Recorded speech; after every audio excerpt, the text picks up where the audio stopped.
Dobré ráno prajem.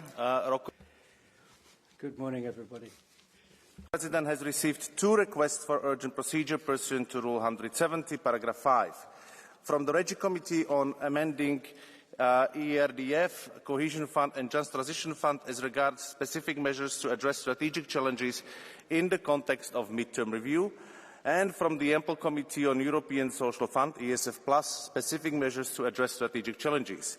The vote on these requests will be taken tomorrow. Now we go to debate. Ďalším bodom programu je vyhlásenie Rady a Komisie jednotná reakcia Európskej únie na neodôvodnené obchodné opatrenia USA. Our first item is the unified EU response to unjustified US trade measures and global trade opportunities for the EU. I'd like to give the floor to start with to Minister Szłapka. Mr. President, honourable members, Mr. Commissioner, the EU-US trade and investment partnership is the most valuable in the world. I'm convinced that we have a shared interest in protecting this mutually beneficial partnership and working together on common challenges. In this context, we deeply regret the recent increases of US tariffs applied on a very broad range of EU goods. We think that the imposition of additional tariffs, both universal and sectoral ones, is unjustified and arbitrary. These tariffs are damaging for prosperity. They negatively impact economic growth, foremost in the US, but also globally, as confirmed by IMF and WTO in their latest forecasts. Tariffs are taxes paid by businesses and ultimately by consumers. They will raise the cost of imports, disrupt supply chains, and force companies to either absorb the cost or pass them on through higher prices, building up the inflation. We welcome the 90-day suspension of a portion of the recent imposed US universal tariffs. At the same time, we are deeply concerned by many tariffs increases remaining in place and possible new tariffs. More importantly, we are very concerned by the uncertainty that the US administration announcements brought to the global economy. We understand the US seeks to strengthen the resilience of its domestic industrial base and to enhance its economic security. But we believe that the announced tariffs are not the right way to achieve these goals. On behalf of the Council, I can assure you that we are united in our readiness to engage in a constructive dialogue with the US. Our priority is clearly to agree on the solution that is balanced and mutually beneficial and that brings about more predictable trade and investment conditions. We believe that there is sufficient scope for delivering such a solution, but it is clear that significant joint efforts will still be needed to get there. We welcome recent concrete steps made by the Commission in the form of offer of negotiations in selected areas. The step has full backing from the Council.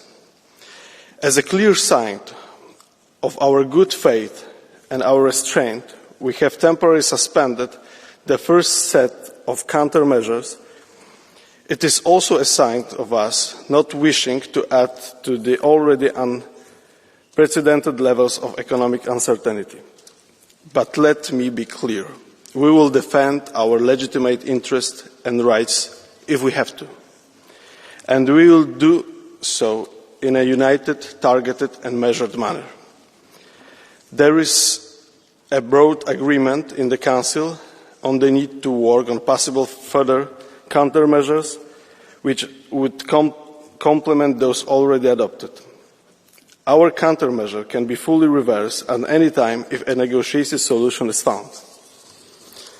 If, however, negotiation failed to deliver the desired outcome, we will consider taking further steps, keeping all options on the table, including WTO complaint. We are closely working with the Commission.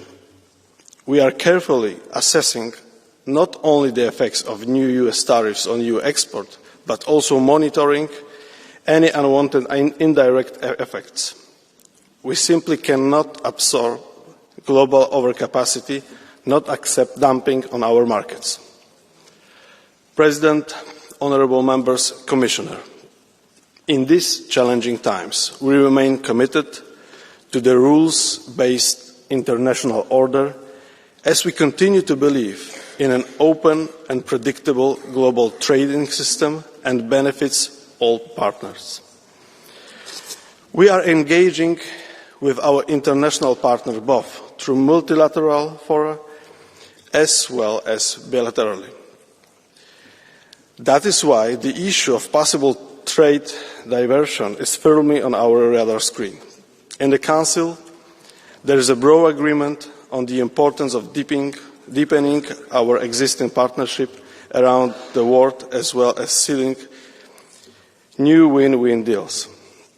Finally, I want to underline that in times of growing uncertainty, the single market stands as a vital source of stability and resilience.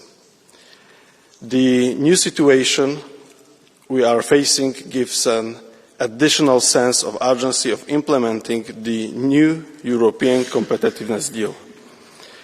We will therefore be stepping up our work in the Council towards lifting the remaining barriers to the proper functioning of our single market and boosting its potential. Thank you. Ďakujem, pán minister. A teraz poprosím. Thank you, Minister. And now, Commissioner Šefčovič on behalf of the Commission.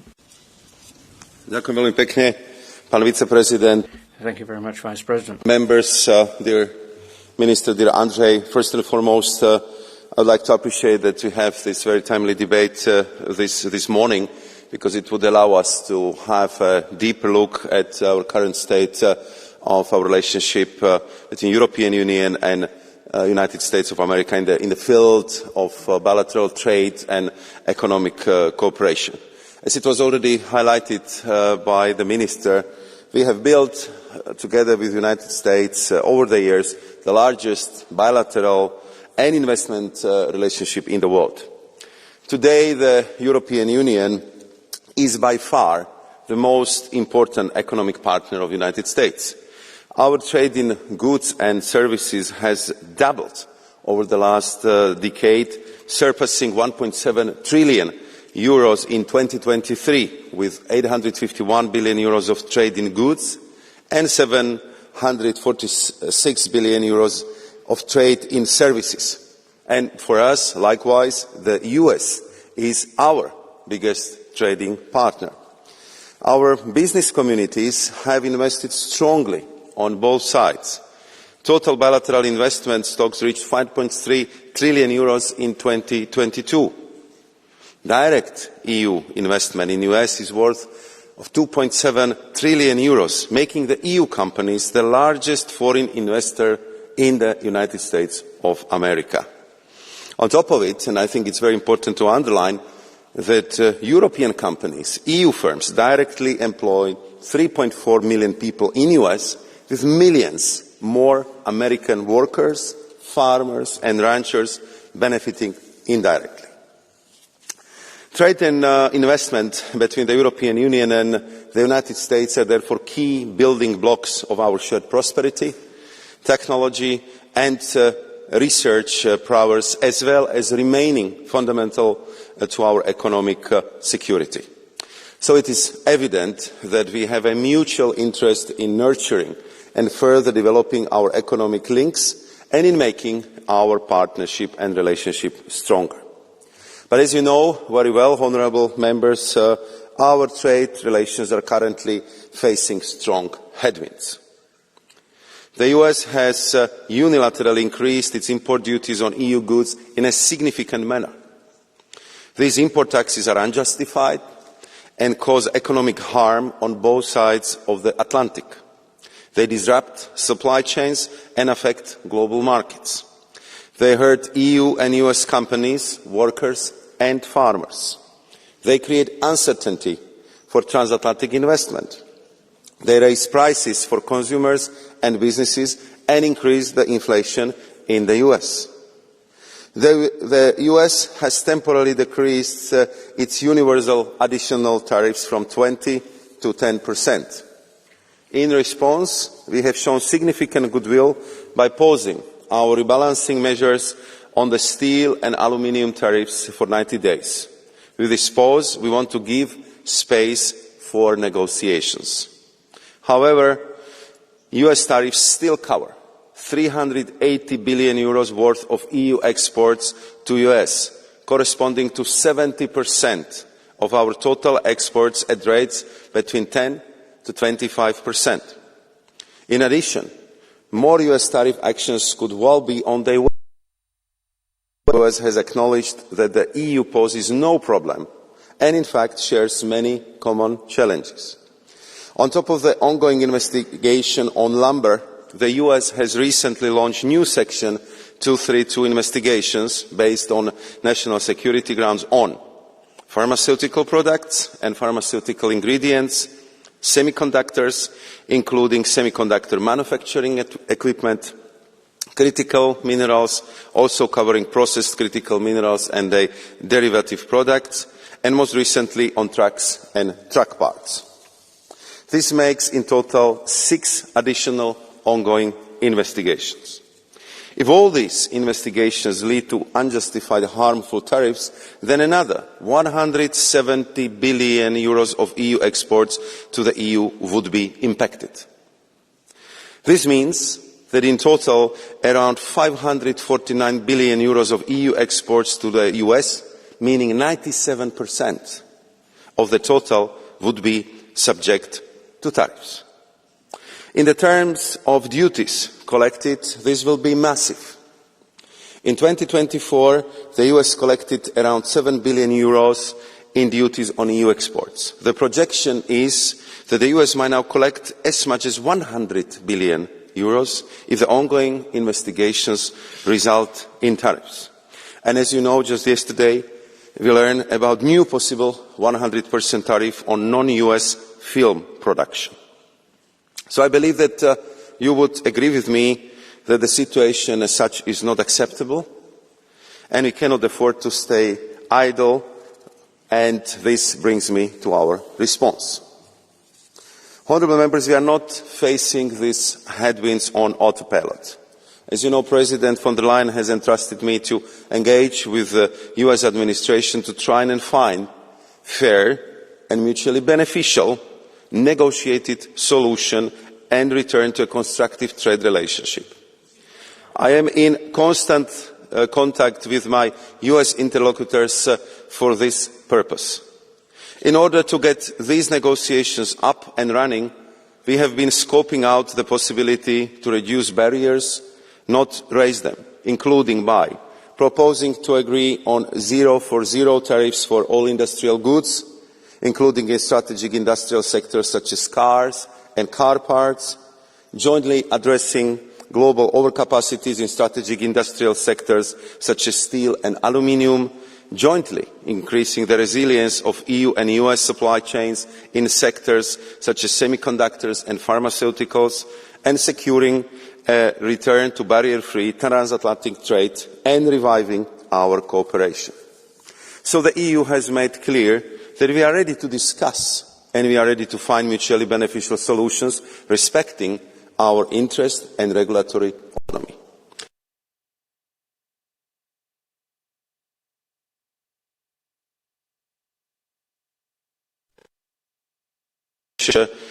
With my US counterparts as a basis for further engagement.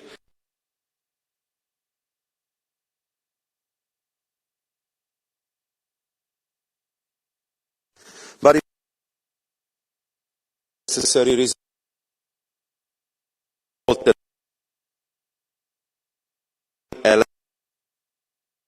therefore there are also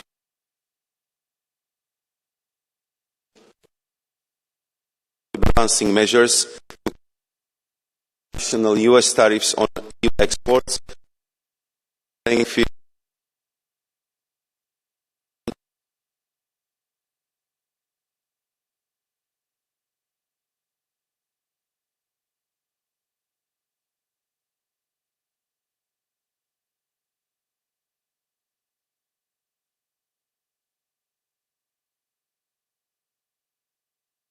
Αντιμετωπίζουμε και το πρόβλημα της ενδεχόμενης εκτροπής της πλεονάζουσας παραγωγής, προκειμένου να προστατεύσουμε τις αγορές μας από ενδεχόμενες μαζικές εισαγωγές από τρίτες χώρες, από χώρες που πλήττονται από τους αμερικανικούς δασμούς και αναζητούν νέες αγορές. Τα πρώτα αποτελέσματα τα περιμένουμε στο μέσο Μαΐο από αυτή τη δουλειά που κάνουμε. Αν χρειαστεί, θα χρησιμοποιήσουμε όλα τα μέτρα που έχουμε, όλα τα εργαλεία που έχουμε στη διάθεσή μας γρήγορα για να προστατεύσουμε την ευρωπαϊκή αγορά, τους καταναλωτές και τους παραγωγούς. Επίσης, συνεχίσουμε να διαφοροποιούμε τις συνεργασίες μας, εμπορικές μας και οικονομικές συνεργασίες με χώρες του κόσμου. Έχουμε μια σειρά εμπορικών συμφωνιών με covering almost half of our trade and doubling down on our efforts to finalize ongoing negotiations. Here, we know that countries around the world are looking at the EU as a trusted, reliable and predictable trading partner. In the current global environment, it is in everyone's interest to expand their network and strengthen their supply routes. For us, it is nothing less than a prerequisite for our competitiveness and our economic security that we find new markets for our exporters and new sources of imports. And it also helps double down on rules-based trade while we continue to push for proper multilateral governance with the WTO as its core. The US represents 30% of global trade. It's a lot. But we must not forget about the remaining 87%. And therefore work continues internally towards the adoption of signature of agreements with Mercosur and Mexico. These are perfect examples of deals we have made that can deliver hugely on our bid for diversification, to open new markets and further important geopolitical relations build up, while also securing key commitments on issues of climate change and sustainability. They offer significant opportunities for EU businesses and high potential for EU consumers. There is still work to be done to get them over the line. However, I count on the support of this House to ensure successful outcomes for the benefit of all. And to conclude, Mr. President, I also would like to inform the honourable members that we are accelerating dramatically our ongoing negotiations with India. We had very successful meetings just last week. Indonesia, where I had the important VTC yesterday. Philippines, Thailand and Malaysia.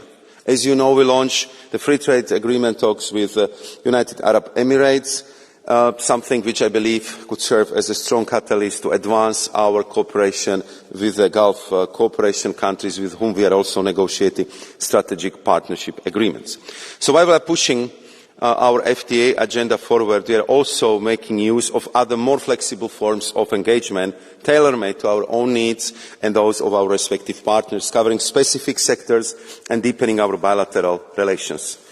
Let me just conclude by highlighting that we are working very closely with Angola in implementing sustainable investment facilitation agreement which entered into force in 2024, and we are working closely with our partners on critical raw materials, but also on the digital trade agreements reached with South Africa earlier this year and with Singapore, which I will be signing there on behalf of the EU this week.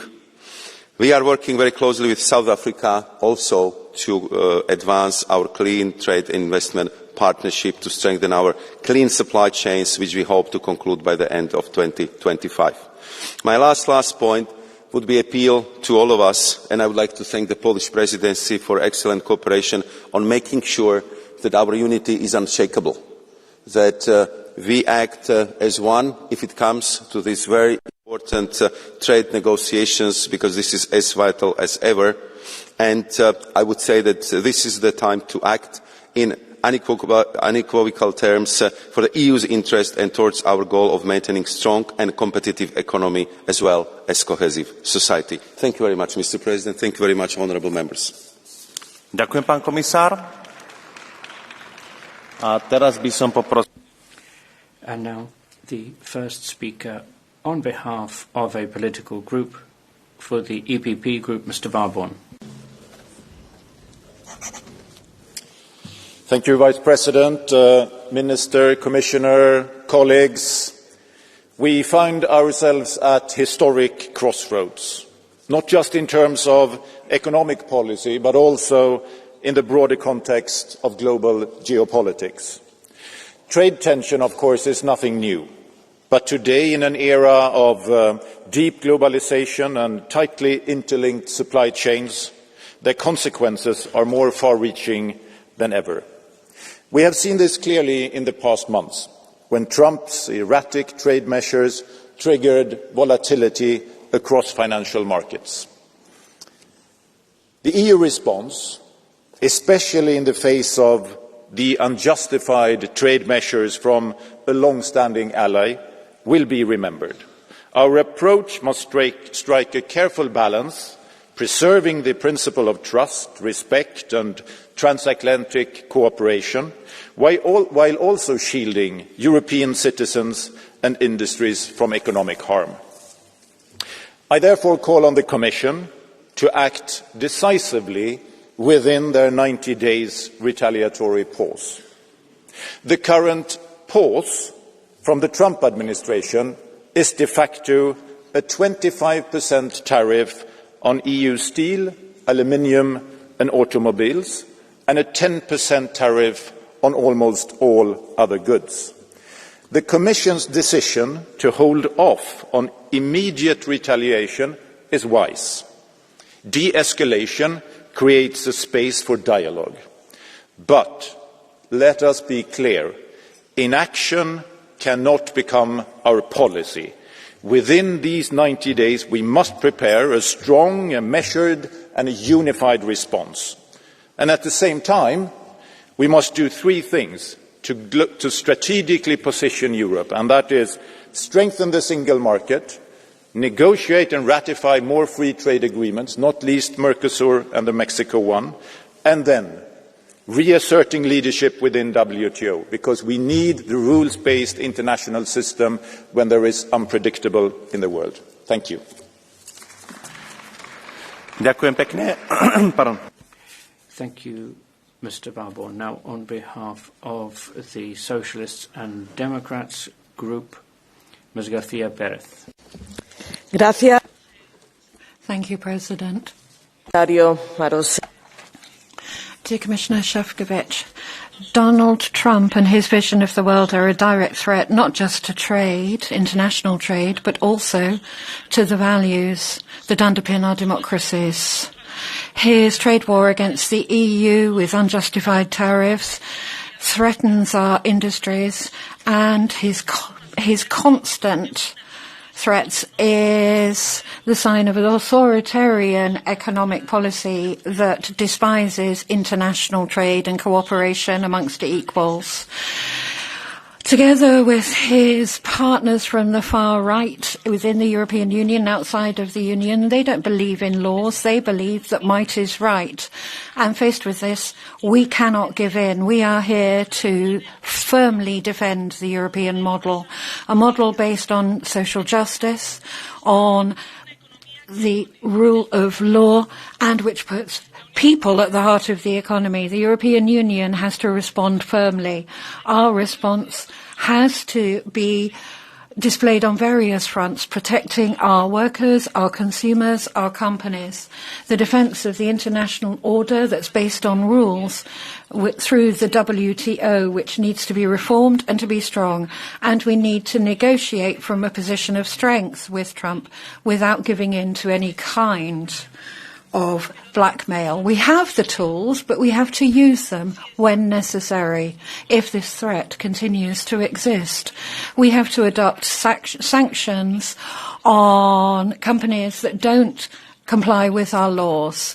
And we have to react against this threat and blackmail from the US. We also have to reform the single market. We have to encourage internal demand and to help with direct aid for industry, for the regions most affected by this trade war.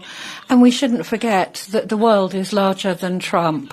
80% of our exports actually go to other markets. Let's strengthen our agreements with Japan, Canada, Mexico. Let's make progress on Mercosur, on India and our partners in sub-Saharan Africa. Let's diversify our supply chain and make sure that the EU becomes a world leader in fair trade, sustainable trade. But then there's an issue that's fundamental, and that is there are some points that are not up for negotiation. The rule of law is not up for negotiation. European legislation is not up for legislation. We are unique in the world, and this is what made us different and strong. And we can't accept blackmail, which will mean that Europe changes its legislation.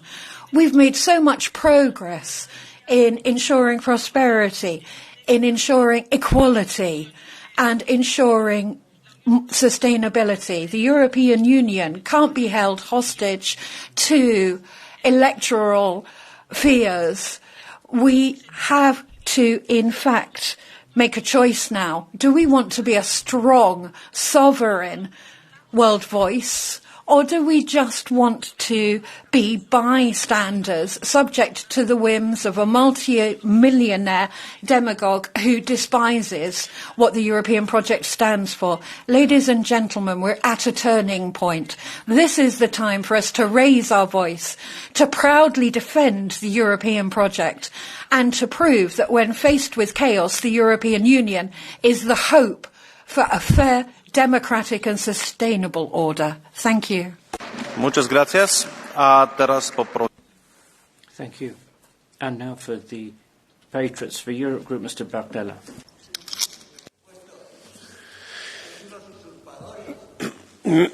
Merci, Monsieur le. Thank you, President. Thank you, Commissioner. No effort was made, but Europe seems to be discovering something which was announced clearly a long time ago in line with Trump's project. He promised to use tariffs as a weapon to ensure that both his rivals and competitors pay the price. This now affects practically all sectors. Across the board, the President of the United States has been creating uncertainty and doubt for our businesses. So the time isn't one where we should be regretting things. We should be responding. We should be defending our economic interests. In the short term, we're fully entitled to respond with graduated tariffs. This is an excellent way to step up the pressure to ensure that we can negotiate a way back to normality. The European market involves 450 million consumers. It would be incomprehensible if we were to simply stand aside and do nothing. Another option would, of course, be a clear break with the decisions taken by the European Commission. We are now in a period marked by confrontation. In this area, Europe cannot remain the only power which continues to respect rules of courtesy which nobody else respects. Facing major powers, including emerging powers, in an increasingly unsure and dangerous world, my advice to you is it's time to wake up. It's time to wake up, otherwise our farmers will disappear. Wake up, or our automotive industry will be closing down. Our metallurgy industry is suffering even more. The steel industry, ArcelorMittal, where the workers are being punished by absurd rules. Wake up so as to ensure that we can set out clear strategic objectives for our continent. Our objective must be to ensure that we reduce dependency on foreign partners for vital materials, in particular for defence. All the binding rules of the new Green Deal, underpinned by punitive ecology, must be removed so as to ensure that our businesses, and in particular our farmers, can do their job producing. European rules on the electricity market must be reformed, and nuclear power must play a major role in our energy mix. National and European preference should apply when it comes to public procurement, in particular in defence, but in other areas as well. It's time to wake up and to abandon your naivety. Otherwise, all the countries of Europe will simply be wiped off the map of history. Teraz poprosím za Európsky. And now, on behalf of the European Conservatives and Reformists, Mr. Procaccini. Thank you, President. We Conservatives believe in a free market which will benefit both producers and consumers, those that are the most talented. We have to admit that the tariffs policy has also been a European policy, and we haven't just applied it to those who break trade rules like China, but to precious allies like American citizens. Just one example. Until a few weeks ago, the US applied a 2.5% tariff to European automobiles. The EU applied a 10% tariff to US cars. So we need an agreement of genuine free trade with the US, 0% on both sides. And what Maloney discussed with Trump in Washington should be part of a general framework which would preserve the unity of the West, and the balance of trade with the US isn't just a political issue, it's a trade one.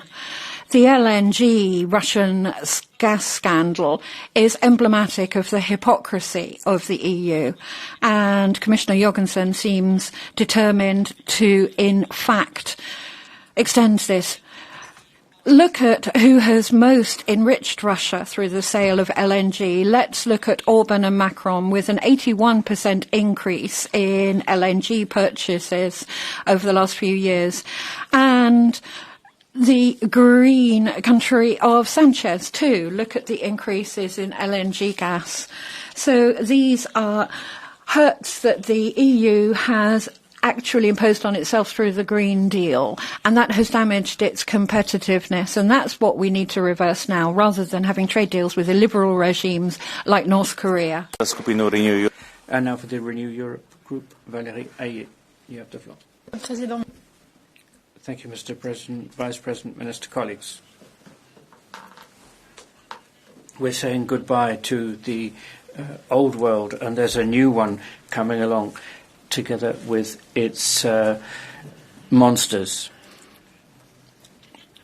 in the form of Donald Trump's trade war.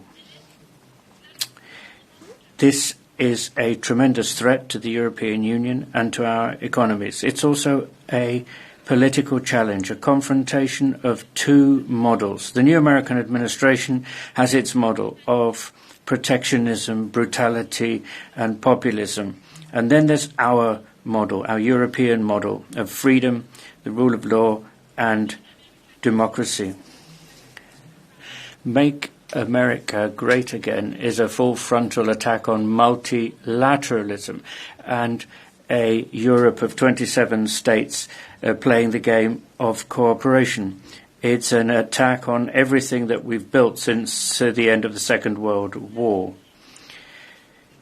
Colleagues, an orderly global trade is a tool of global peace. And yet, Donald Trump has decided to declare a tariff war on the whole world, with the exception of Russia and North Korea. There are three things I want to say to the American president. First of all, this trade war isn't going to help anybody. It's certainly not going to help the American consumers who are going to carry the can. Second, Europe will always be a fair and reliable trade partner which respects international law. Thirdly, and if we are going to test our respective strengths, then let's go. We have all the tools in the trade box to defend ourselves. That's our position, without closing the door to negotiation, but the European Commission must be ready to use all the tools in that box. Everyone has to take a stand on Trumpism, including people in this chamber.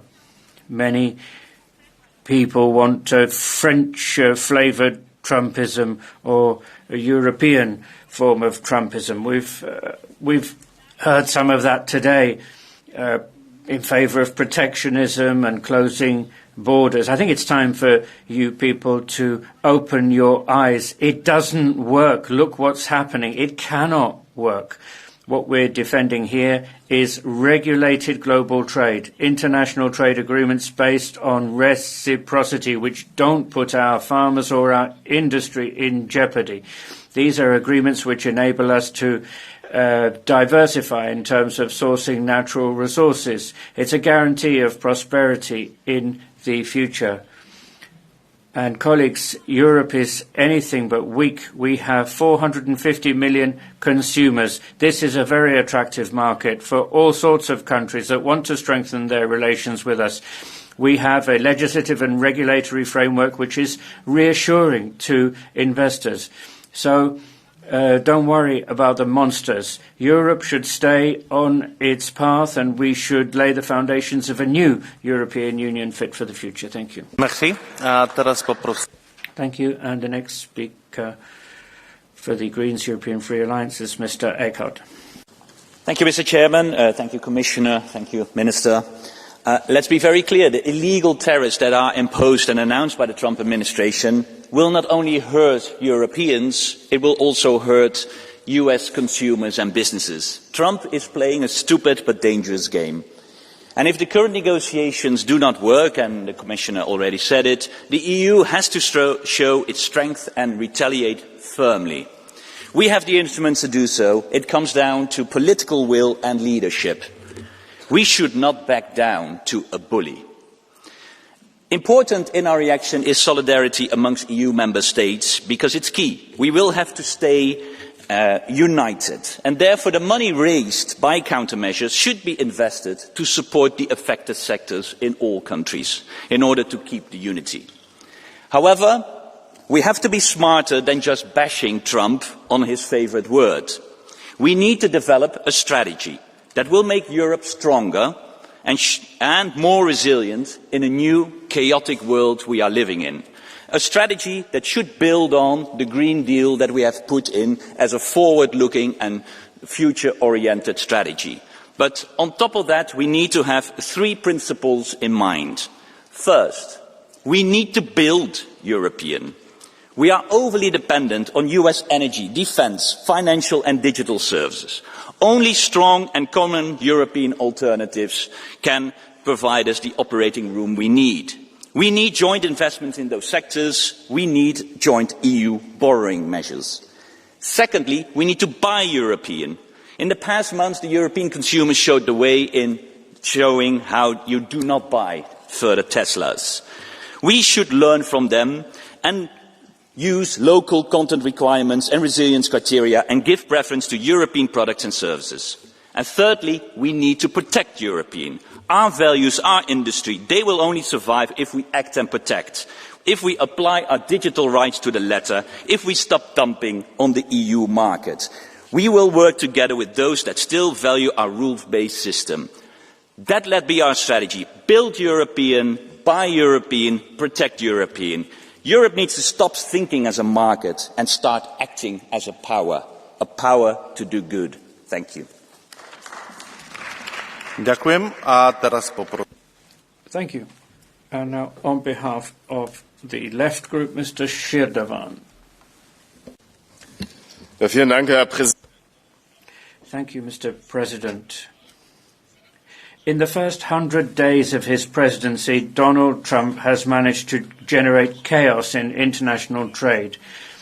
We can see the consequences for the economy and the population. Economic performance is declining, prices are increasing. Working people will be the ones who pay the bill, people who have the least money in their pockets in the first place. And this is no coincidence. The right-wing populist Trump is deliberately defending the interests of his economic allies, the US energy sector, the arms industry, and big tech. The Commission doesn't seem to have understood this. We are in a global trade war. Trade policy is being used as a weapon to pursue economic interests and carve out spheres of interests. Europe needs a clear strategy against that to protect the European economy and European jobs. And that means massive investment in our industry. We need strategic independence for the European Union.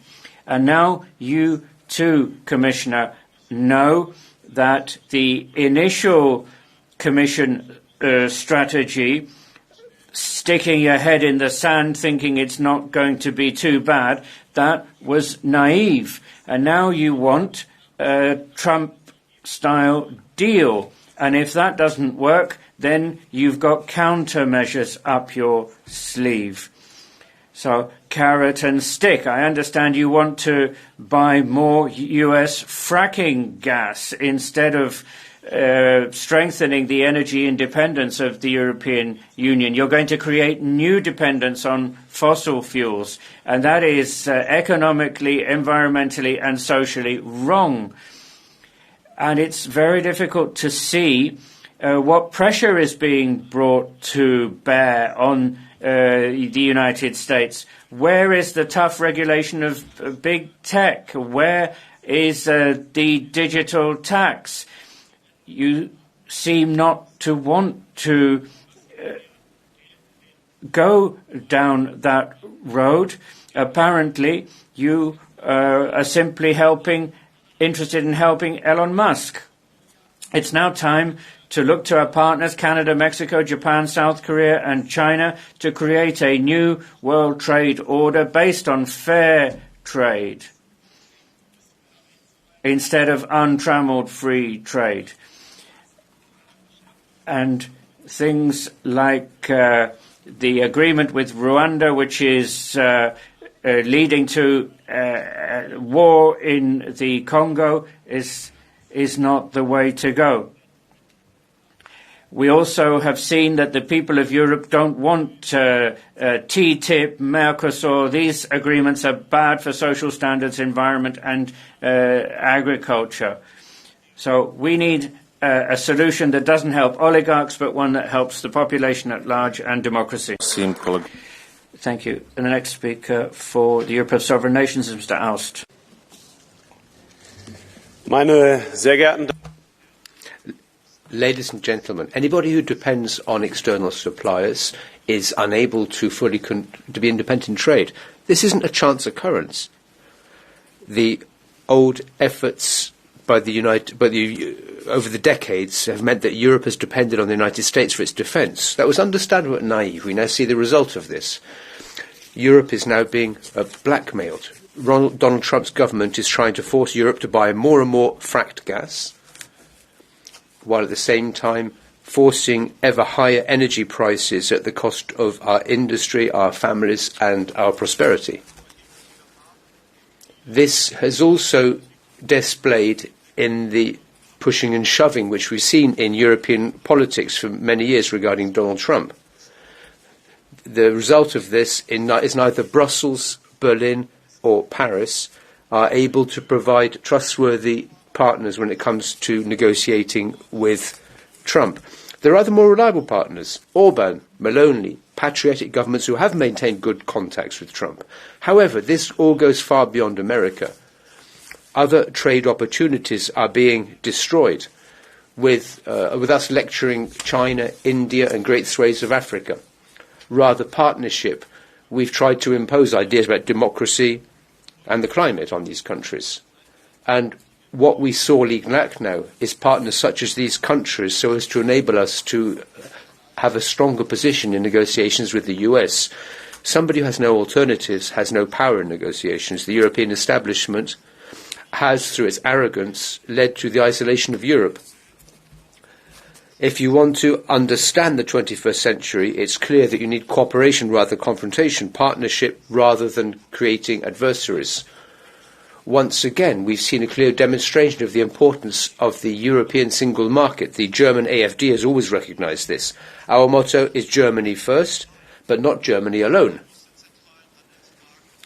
Europe must speak with a single voice when it comes to questions of trade sovereignty.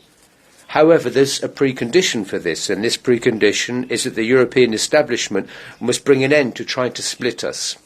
The Commission must recognise the electoral results from Romania. Brussels should abstain from intervening in domestic matters in Hungary and stop victimizing the AfD in Germany. Thank you. Nakoľko nám skončilo. Thank you, and that brings us to the end of the first round of speakers on behalf of political groups. And now blue cards are available. It's the usual courtesy of giving a bit more speaking time, a bit more tolerant towards the speakers of the political groups. But now, due to the time, we'll have to be a bit more strict. So let me give the floor to Mr. Čerba. Please. Mr. Chair, Mr. Commissioner, Mr. Minister, dear colleagues, nowadays the world is getting increasingly less predictable. In my country, Poland, people are asking, what happens next? Should we be afraid of Russia's aggression? Are Europe's relations with the US on a crisis course? Will Europe be able to quickly boost its defence capabilities? The future of transatlantic relations depends on our current actions. This is exactly why we, as Europeans, are taking more responsibility for our security. To build defence potential requires strong economy. The imposition of tariffs by the US on EU exports do not help. We see no justification for this. Mutual imposition of tariffs on our economies is not our shared interest. My statement as a standing rapporteur on US is crystal clear. Transatlantic cooperation is beneficial for both sides of the Atlantic, whether we talk about security or economy. No other economies in the world are integrated in such an advanced way. The EU and the US are the largest trade and investment partners. Together we represent 30% of global trade in goods and services. Therefore, the trade wars will not benefit either side. That is why we cannot stop engaging in building strong dialogue. But let me be clear in here. The imposition of tariffs will not only hurt Europeans, American businesses will be affected too. Thank you very much. Dziękuję bardzo. A teraz poproszę. Thank you very much. And now Ms. Van Bremt has the floor. Thank you very much, dear Commissioner, colleagues. The US, once the greatest defender of liberal democracy, is rapidly becoming an authoritarian regime. And this is a huge challenge, but also an opportunity for the European Union. It's time to show our strength.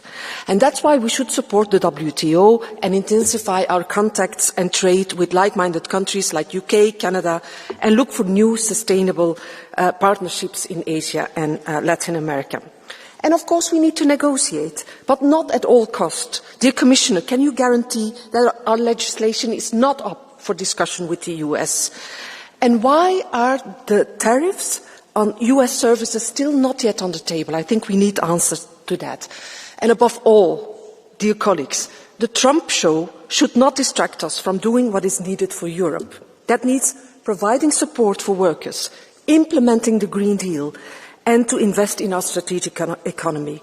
Because the world, dear colleagues, needs urgently a united and independent Europe to lead the way. Thank you. Thank you. The next speaker is Mr. Buccia de Villalba. Thank you, President. This isn't about tariffs or trade war. It's who is responsible for the death of the European economy. Not only do we have a free trade order that's in danger, trades, import duties, regulatory barriers, they're the real worry. You didn't say anything about China's dumping months ago. Brussels has spent decades actually raising barriers against our companies, and we've left trade in the hands of China and South Korea. The socialists and the populists are actually responsible. There's no water in southern Spain, but we, in fact, invest in hydro in other countries. You've set up speculative companies for CO2 emissions, which damage our countries. And again, we have non-tariff barriers. You meddle in boards by determining who should sit on them in terms of gender.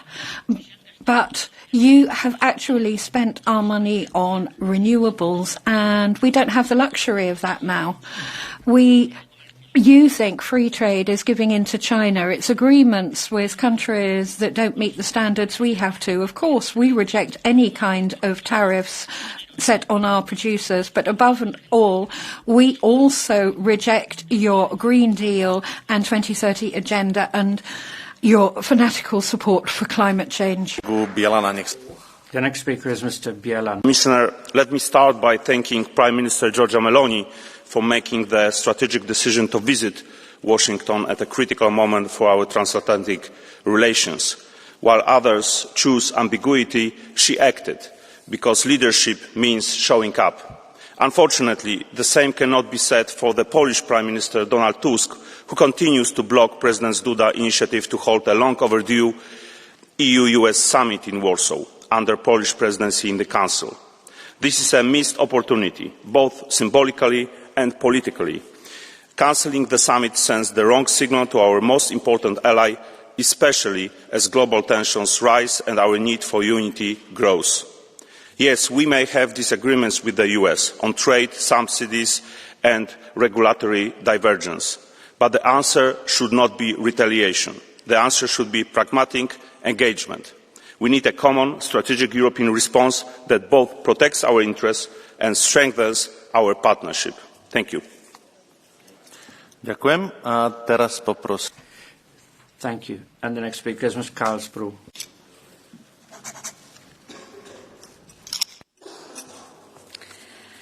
Herr talman, kommissionär Šefčovič. Mr. President, Commissioner Šefčovič, colleagues.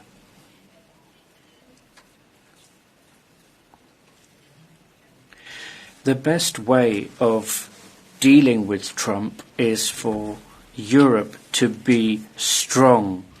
It's for Europe to do what it can in defense of democracy, rule of law, equality, liberalism, to make the world a better place. President Trump, as American president, is doing everything he can to pull up the drawbridge, end relations with allies, start a trade war, and enter into a trade experiment which is going to be at the expense of our personal finances and our pensions. A Europe under threat from Putin has to be a united Europe, a Europe that can defend itself. We need a strong Europe, a strong Ukraine.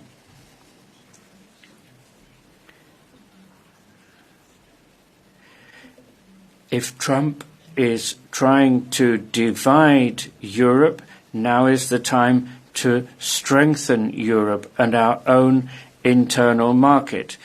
We have the greatest network of international trade relations. Trump does not. The next speaker is Ms. Cavazzini. Lieber Herr Kommissar, liebe Kollegen. Commissioner, ladies and gentlemen, I'm deeply concerned that Trump's trade war is destroying jobs, it's pushing prices up, and above all in the United States. I am also extremely concerned that in the United States itself there is a far-right power grab. The rule of law and human rights are simply being abolished. This is why it's important that in the face of such chaos, the European Union act in a united way. We are the greatest economic power in the world, and we shouldn't forget that. Let us not be sidetracked by the current pause in the tariffs. Trump's war continues. This is why we have to enact it in a targeted way if the current tariffs aren't removed. This should start by targeted taxation and measures against digital giants. We have to act together, but we must not water down our regulation. This certainly applies to big tech as it does to farming and metals and rules on methane, on gas. I don't think it's good for us to increase imports. At the same time, must we ensure that we have robust measures to prevent any diversion of trade from China. It's true we have to diversify our trade partnerships. What matters above all, in my view, however, is that we strengthen the internal market and demand. Let us be clear. Trump's tariff policy cannot be an excuse for us to throw out our standards when it comes to new trade agreements. We shouldn't open up our industries to unfair competition. We should never forget that in the United States there is an enormous amount of dissatisfaction about globalization. We shouldn't allow the same thing to spread here in Europe. Thank you. Next speaker, Ms. Aubry.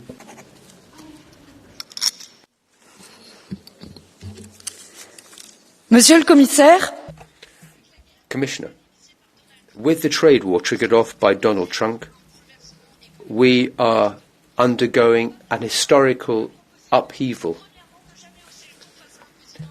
And the first thing we have to do is to have the courage to raise our voice against a US president who's violating international law. Secondly, you should refuse to give in to his blackmail, adding all these tariffs, promising us to sell us peace while at the same time allowing us to dig our own grave. We should also forget the idea of signing new trade agreements with the US, not to mention Mercosur, Thailand, Japan, and so on. So, he hits you and you turn the other cheek. So, all we're saying basically boils down to long live free trade. Let's forget that we need the rest of the world, as if we've learned nothing from this crisis. And once again, the people who are the prize, it's the same each time. Workers, the industries which you're selling out. Commissioner, never before has the blind alley which capitalism and international trade find themselves in. Let's finally recognise this and abandon this deadly system. Thank you. The next speaker is Mr. Bistron.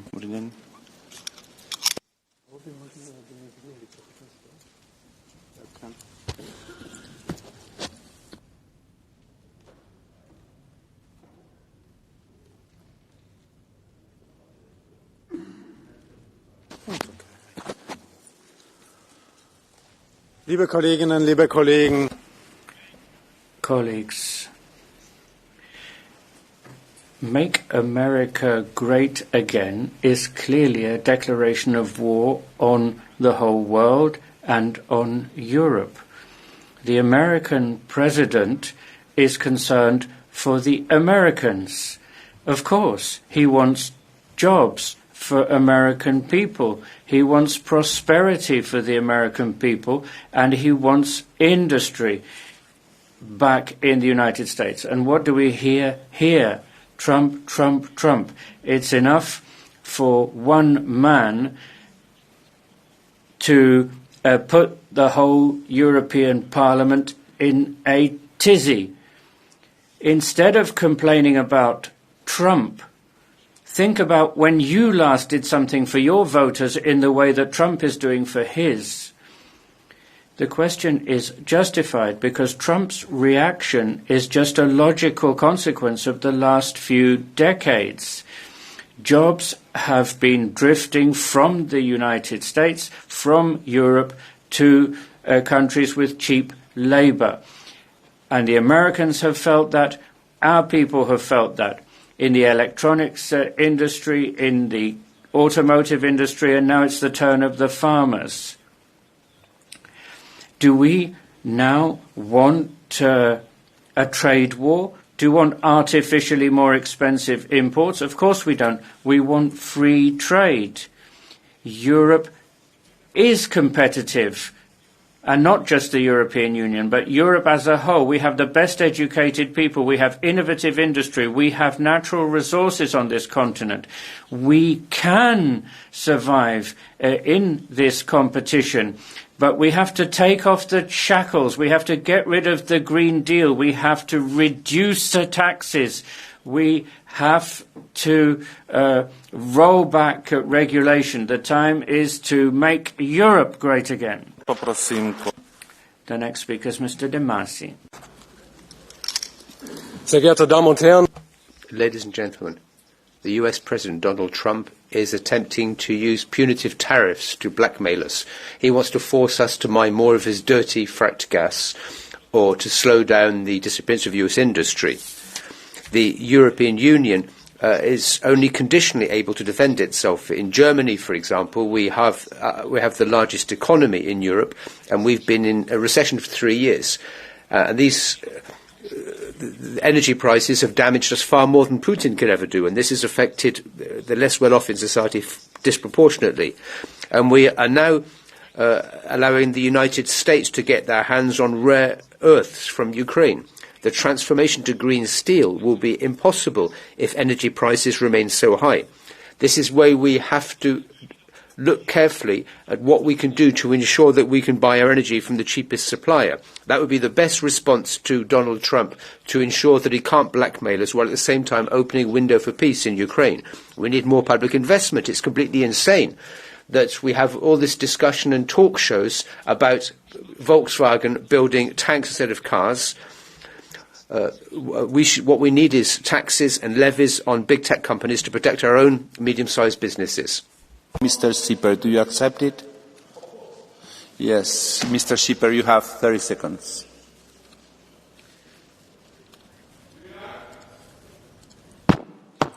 Vielen Dank, Herr Kollege. Thank you, colleague, for accepting the blue card. You said that we should start buying our energy from the cheapest supplier once again. I presume you mean the Russians by this. Despite the Russian war of aggression, despite Russian war crimes, despite the deportation of hundreds of thousands of children. So without asking you to answer those specific questions, perhaps you could try to give us a better understanding of the moral issues at stake here. What can an energy supplier do so as to ensure that we can buy his energy again? The question of ethics and morality means that we should be examining what is the best way of bringing the war in Ukraine to a rapid end. If we in Europe shoot ourselves in the foot economically itself, we achieve nothing. Remember what happened after the Iraq War. We didn't take sanctions against the United States because we shot ourselves in the foot. It's a question of logic. We have to ensure that we pursue policies which serve the interests of the people in Europe. And if they bring about the wrong economic results, the tool of sanctions would be a potential way of opening a truce. We have to prevent this war going on forever. We have to bring an end to the bloodshed. Very much. And excuse me, because I should have not given the floor to Mr. Schipper, because he belongs to the same group as Mr. Massey, which is the non-adscripts group. So sorry for giving him the blue card. No, thank you. It's very clear in the rules. Es el tiempo del señor Zoido.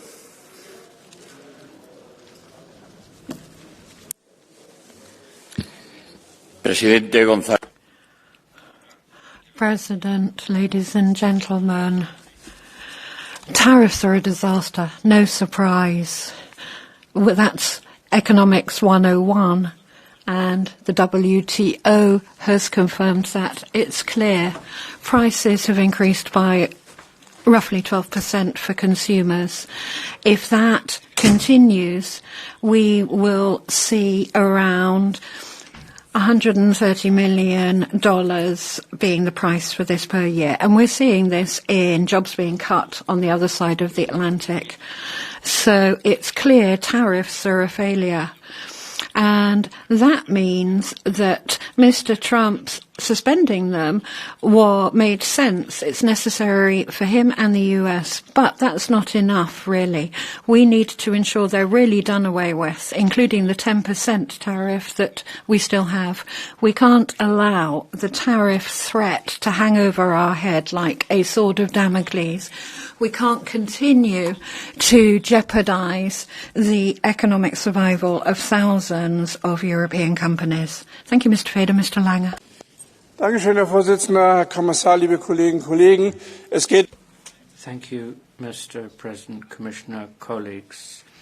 We need to defend, we need to enlarge, and we need to negotiate. We have to defend ourselves with all the tools in the box. With countermeasures, we need to expand trade agreements with different parts of the world, and I'm glad to hear the news about Indonesia, and we really need to ratify quickly so as to have a network. And we have to negotiate, of course we do. because we want to avoid escalation. But we have to make clear that these tariffs are illegal and they have to be abolished. It's not 2.5% or 10%, there's 25% on light utility vehicles in the USA. We have to negotiate. These illegal tariffs have to go, and we shouldn't allow anyone to call our legislation into question. And we agree to go with you, but the Parliament must be allowed to approve the mandate. Our next speaker is Madame Blika. Dziękuję, panie przewodniczący, panie komisarzu. President, Commissioner.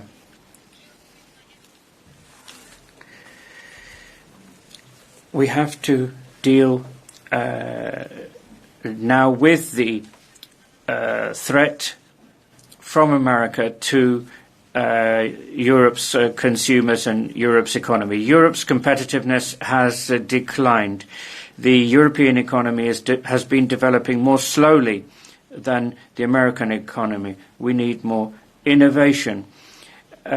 Bureaucracy is putting investors off, and we cannot really refer to economic sovereignty, and the answer can't be more regulation, more green transformation, rather than more jobs.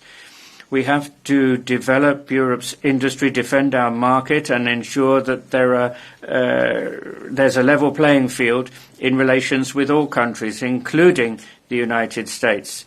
The EU should stop being an ideological laboratory, and it should turn into a real economic power. To do that, we have to stop the policies of the left-leaning liberal majority. The Mercosur agreement should go into the dustbin. It's a threat to Europe's food production. Europe's biggest ally and partner in NATO remains the United States. That should be our focus.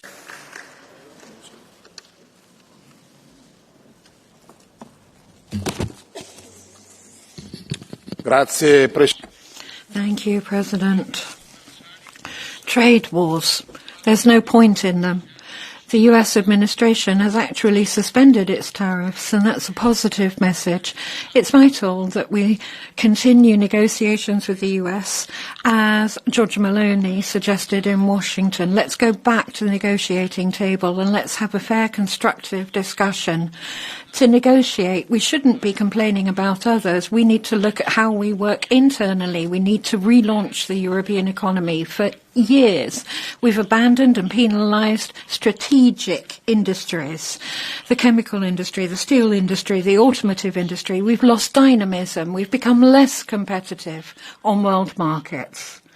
And this is something we did to ourselves. Without a competitive economy in recovery, we won't be strong around the negotiating table. We need agreements with new partners. We need to protect ourselves from unfair practices of third countries. We need to be concrete, pragmatic. We need to listen to our entrepreneurs. We need to hold our head high without prejudices or ideology. Europe is moving in this direction. Thank you, sir. Madam Hahn.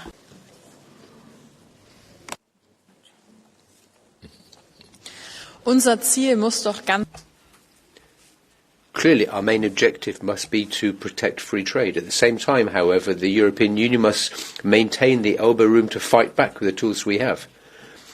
Somebody such as Donald Trump only recognises force, and this should help us find a solution. At the same time, we should finally make the most of the opportunities which we have. Trade policy must always be pragmatic, rather than acting as an ersatz, a replacement for a lack of EU foreign policy. We have to work hard to conclude agreements with India, Mexico, and, of course, those countries which haven't yet ratified the agreement that Canada must do so. I can no longer understand this ridiculous blockage of the Mercosur agreement. If Trump continues to trample all his trade partners around the world, the European Union must go back to our role as being a reliable partner, making it clear to those in other countries and blocs we want trade with them. And that should strengthen us both economically and geopolitically. Han, Madame Bricmont. L'arrivée de Trump. Trump's arrival has reminded us of a lesson we should have learnt from the pandemic. Our ultra-dependency on fossil fuels and world supply markets is going to lead to our downfall. Europe needs strategic autonomy.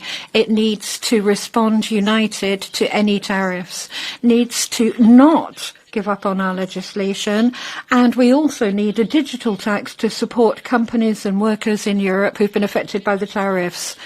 We need to look at goods aimed at the US that will now be diverted to Europe. Of course, we need to step up our partnerships with other countries affected by trade's Trump wars, but on a fair footing. And that means that we need to be guided by sustainable development. Our social, environmental and human rights are not up for grabs. And it's not a question of rushing into agreements with India, China, Mercosur, which could make the EU more dependent, more vulnerable. Let's reinforce our economy. Let's ensure we reduce our energy dependency, that we work on our autonomy, and we need a transition towards genuine European autonomy. Thank you. Madame Boylan.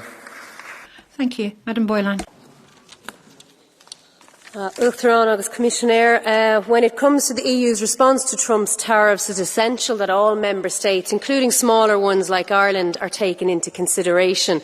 The collective response must be one that protects workers, that funds and encourages upskilling, and that does not pursue the same anti-worker, anti-environment, Trump-light deregulation agenda. We also cannot exploit this crisis to increase LNG imports or to advance trade deals like Mercosur or the ratification of CETA. Deforestation, food laden with chemicals and corporate courts won't protect workers in Europe, but it will protect the profits of the few. Now is the time for fair, sustainable trade, which does not leave us exposed to the whims of oligarchs or serve the interests of corporates. Instead, it serves the interests of workers and families in Europe. Thank you, Madam. Mr. Schipper. Thank you, Mr. President. First of all, we are not a group, the non-attached. That goes against the very nation. Huh? Sorry? You are losing. I know. Just I wanted to say this. We are not the group, yeah? Dear people of Europe, Pan Kommissar, in the Inter Committee you told us we will give the US 2 weeks and then we will respond. It has been over a month now. And the US tariffs are still in place while we impose our tactical delay. That means one of two things. Either you lie to this Parliament, which I don't want to believe, or you don't know Donald Trump, which I fear is even worse. Maybe I lack the brilliance to grasp the Commission's plan, but I promise you this, if I don't understand it, the public does neither. And to those on the left, like Mr. Shirdovan, who's gone unfortunately, a China that looks Uyghurs into concentration camps is not our partner and never can be. Thank you.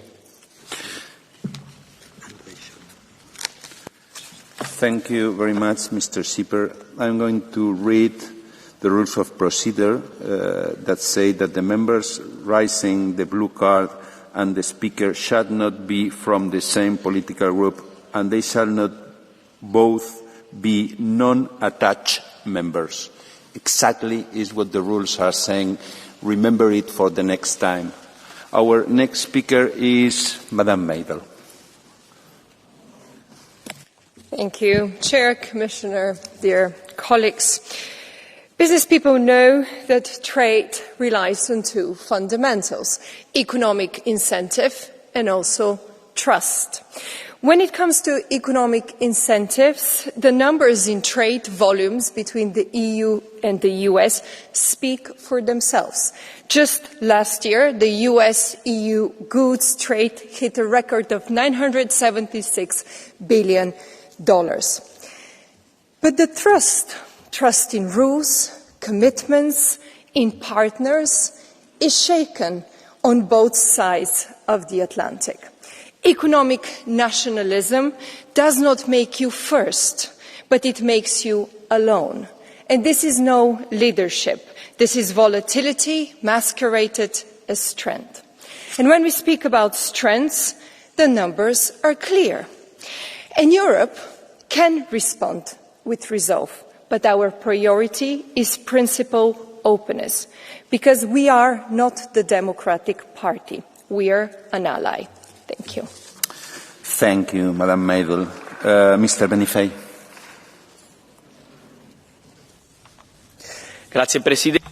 Thank you, President. Commissioner Šefčovič. The real objective of the illegal tariffs imposed by Donald Trump is just one: to destroy the European economic model, to undermine our standards, how we protect what we eat, our nature, and what our approach is to tech giants. We should send back a clear message.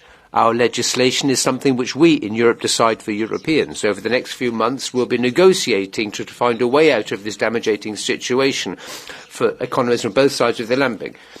Our trade envoy will be going to Washington at the end of May. We need to find a good agreement. But if we aren't able to do that, we should be in a position to respond with strong measures against US services and goods. The European Union should form alliances with all those countries who want to uphold the international rules-based alliance while pursuing new alliances. This is the umpteenth challenge we've faced, underlining the need for a stronger and more united Europe. Madam Yuri. Tisztelt képviselőtársaim, a jelenlegi... Dear colleagues, in these turbulent times, we need to keep a strategic calm rather than rushing to do anything. We need to coolly assess what European interests are. Obviously, a trade war damages the interests of our citizens, our companies, industry, and has effects on our supply chain. It increases prices and puts pressure on our companies. And obviously, we have tried to correct this course too late. I think we have moved too far away from the rules that we should have been following on just who does what in Brussels and national governments. Now, we need to be open to innovative solutions. We're negotiating with businessmen. We have to negotiate as businessmen. We need to put our house in order, obviously. We need clearer, simpler, less rules, and we need to bring an end to the 5 years of ideological defence that we've had. Instead, we need to defend the single market and farmers so that the EU can remain open to all, and as such we can recover our competitiveness and we can once again be serious actors on the international scene.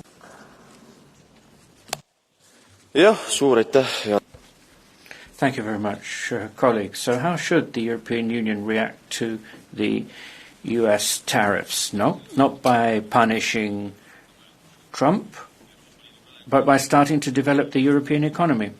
The EU's economic space is a labyrinth of directives and regulations. This stifles entrepreneurship, puts off investors, and hampers economic growth. Once upon a time, Europe was an advocate of market economics. Now it's drifting towards a socialist command economy. Businesses currently spend more time on compliance with regulatory requirements than they do on product development. Many companies are abandoning plans for expansion because they cannot bear the costs of complying with the directives. Investors prefer to put their money into countries where risks are lower and regulations make more sense. We shouldn't allow bureaucracy to replace the spirit of entrepreneurship. Historically, it's freedom which brought Europe. Innovation created jobs and prosperity. Europe has the potential to lead the global economy as long as it restores faith in the free market. That means trusting business. That means lighter and more flexible regulation. That means fewer directives and more freedom to decide. Among other things, it also means stopping the Green Deal. Only then can we defend Europe's economic interests and our citizens' prosperity. Thank you. Thank you, Mr. Madison. Mr. Kassar. Monsieur le Commissaire, Commissioner, ladies and gentlemen, Donald Trump's return to the White House has undermined multilateralism, overthrown the rules of international trade and destabilized supply chains. Tariffs have become an economic weapon. Globalization, modernization, which used to be a source of prosperity, is now proven to be the opposite. It's now the power rules, and certain political leaders are showing a lack of reliability. In the face of these changes, we have to strengthen our trade agreements to make them more balanced, protecting our vital interests, our values, while at the same time securing strategic autonomy. International trade is more than just volumes, quotas and tariffs. We have to better understand once again the need for comparative advantage to make trade meaningful.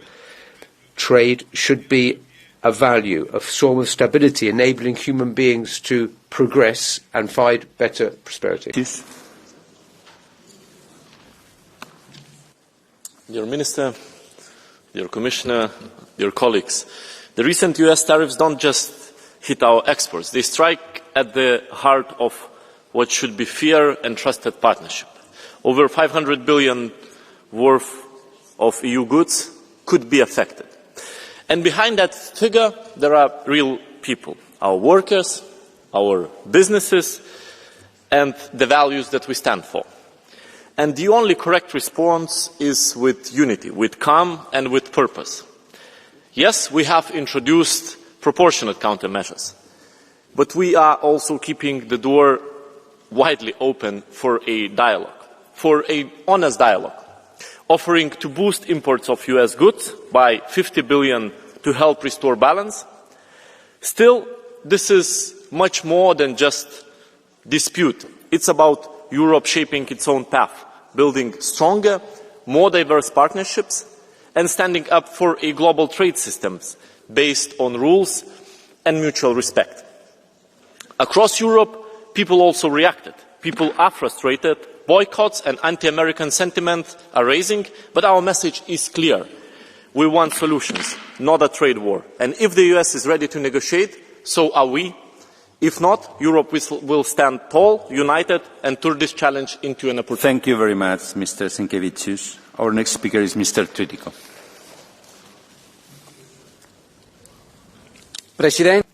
President, colleagues, Commissioner. Trump's trade policy does, in fact, follow a logic whereby a deficit is a threat. The US imported around 157 million euros of goods from the EU, but let's look at services. It's the US that has a similar surplus in that field. Shows us how complicated economics is. We have to look at it as a whole.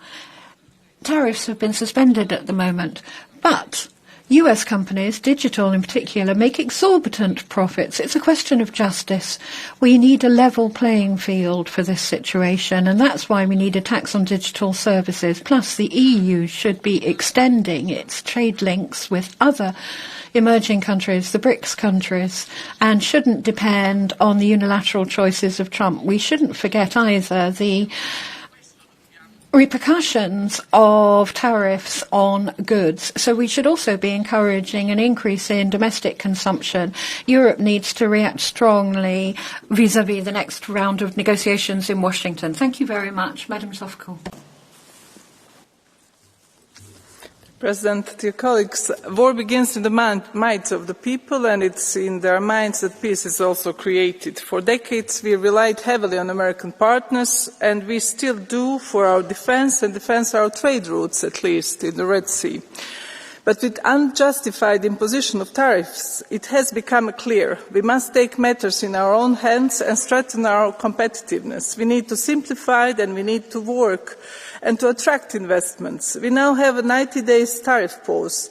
This is not a time to wait, it's a window of opportunity, a chance to negotiate the best possible outcome for both sides of the Atlantic, an outcome that allows business to thrive, to support millions of jobs, an outcome that strengthens, not harms our economies, one that reinforces the largest trading partnership in the world. In an era of free trade and the rules-based global order, there is no room for protectionism.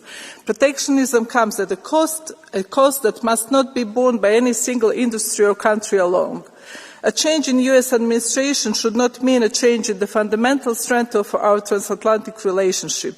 One thing must remain clear, the United States has always been and will remain our strongest partner, ally, not one-party regime or autocracies. The European Union must continue with the calm logic that has made us the strongest single market in the world and the logic that allows small fish to survive in turbulent waters where large fish prey. Thank you. Madam Sofko, you have a blue card from Mr. Gratsoulis from ESN. Do you accept it? Yeah. Mr. Gratsoulis, you have the floor.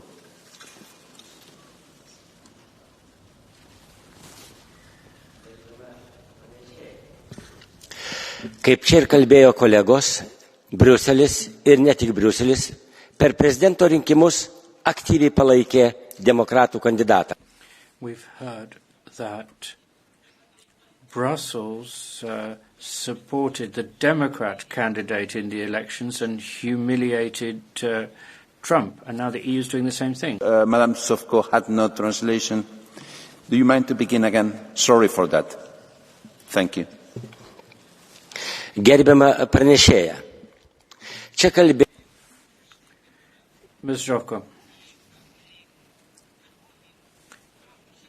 the colleagues who spoke before said that the European Union and Brussels supported the Democrat candidate in the US elections and humiliated Trump. And now again, people in the EU are mocking Trump. The European media are doing that. Some heads of state are doing that. Some people are saying that Trump is more dangerous than Putin. Isn't it time to say sorry to President Trump and the USA? Please, Madam Sofko.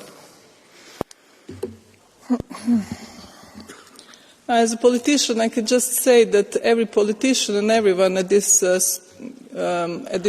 House has responsibility for the words they say. So I never insulted anyone, so it's not mine to speak on behalf of the other politicians. And democratic words should be preserved to build peace and not war with the words. This was the beginning of my speech as well. So, I stick to the logic that insults in politics, there is no place for that. Thank you. Thank you very much, Madam. Mr. Maniatis, you have the floor.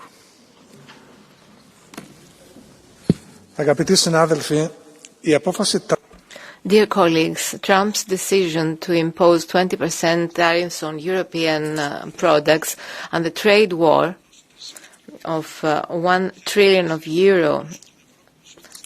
will negatively impact both Europe and the US. We will have this pause until June. However, tariffs of 10% have already been applied, and there are also the tariffs of 25% on aluminium, steel and cars. The EU must use this period until June so as to negotiate an agreement that will address all trade barriers on both sides of the Atlantic. At the same time, we must get ready for a possibility of not having an agreement. In that case, we will have to decide on a series of countermeasures. At the same time, we need to take measures in order to relieve our producers who are damaged by the tariffs, especially in the agri-food sector, especially olive producers and peach producers in Greece are hit by these tariffs. They must not bear the brunt of this trade war. Thank you.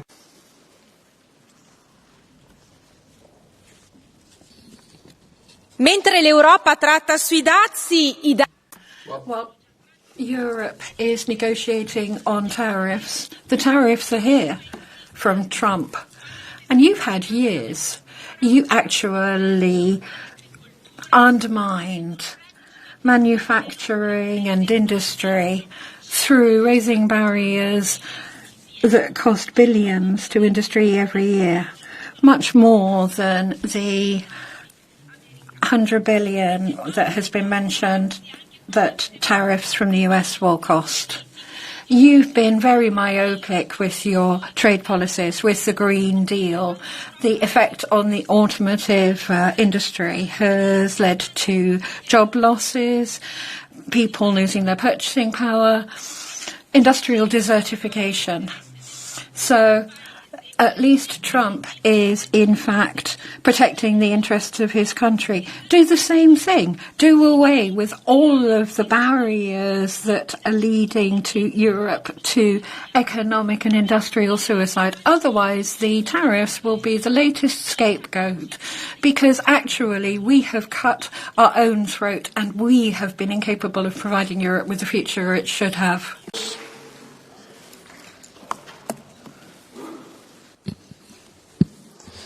Dear colleagues, the US tariffs are harsh, but they remind us how critical it is to deepen, not weaken, our transatlantic bond. In a world of fast-moving competition, while we debate, others, especially authoritarian regimes, are moving fast to dominate emerging technologies and critical raw materials. This is a time to align. We need permanent EU trade representation, not just in Washington, but in the wider US, to identify, negotiate and remove the barriers that still hold back the transatlantic trade. But we must do so without compromising on our standards, food, safety, security, etc. Targeted coordination on critical sectors and technologies is what we should be locking in on. That includes improving customs processing, elimination of red tape and other measures that slow innovation on both sides of the Atlantic. And while I rarely quote Elon Musk, I'll agree with him on this. Europe and US should aim for a zero-tariff zone. So a stronger, freer trade relationship, rooted in trust and common democratic ground, is in both of our interests. Thank you.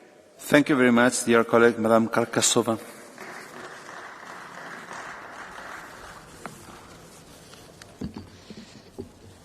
Kolegovia, Colleagues,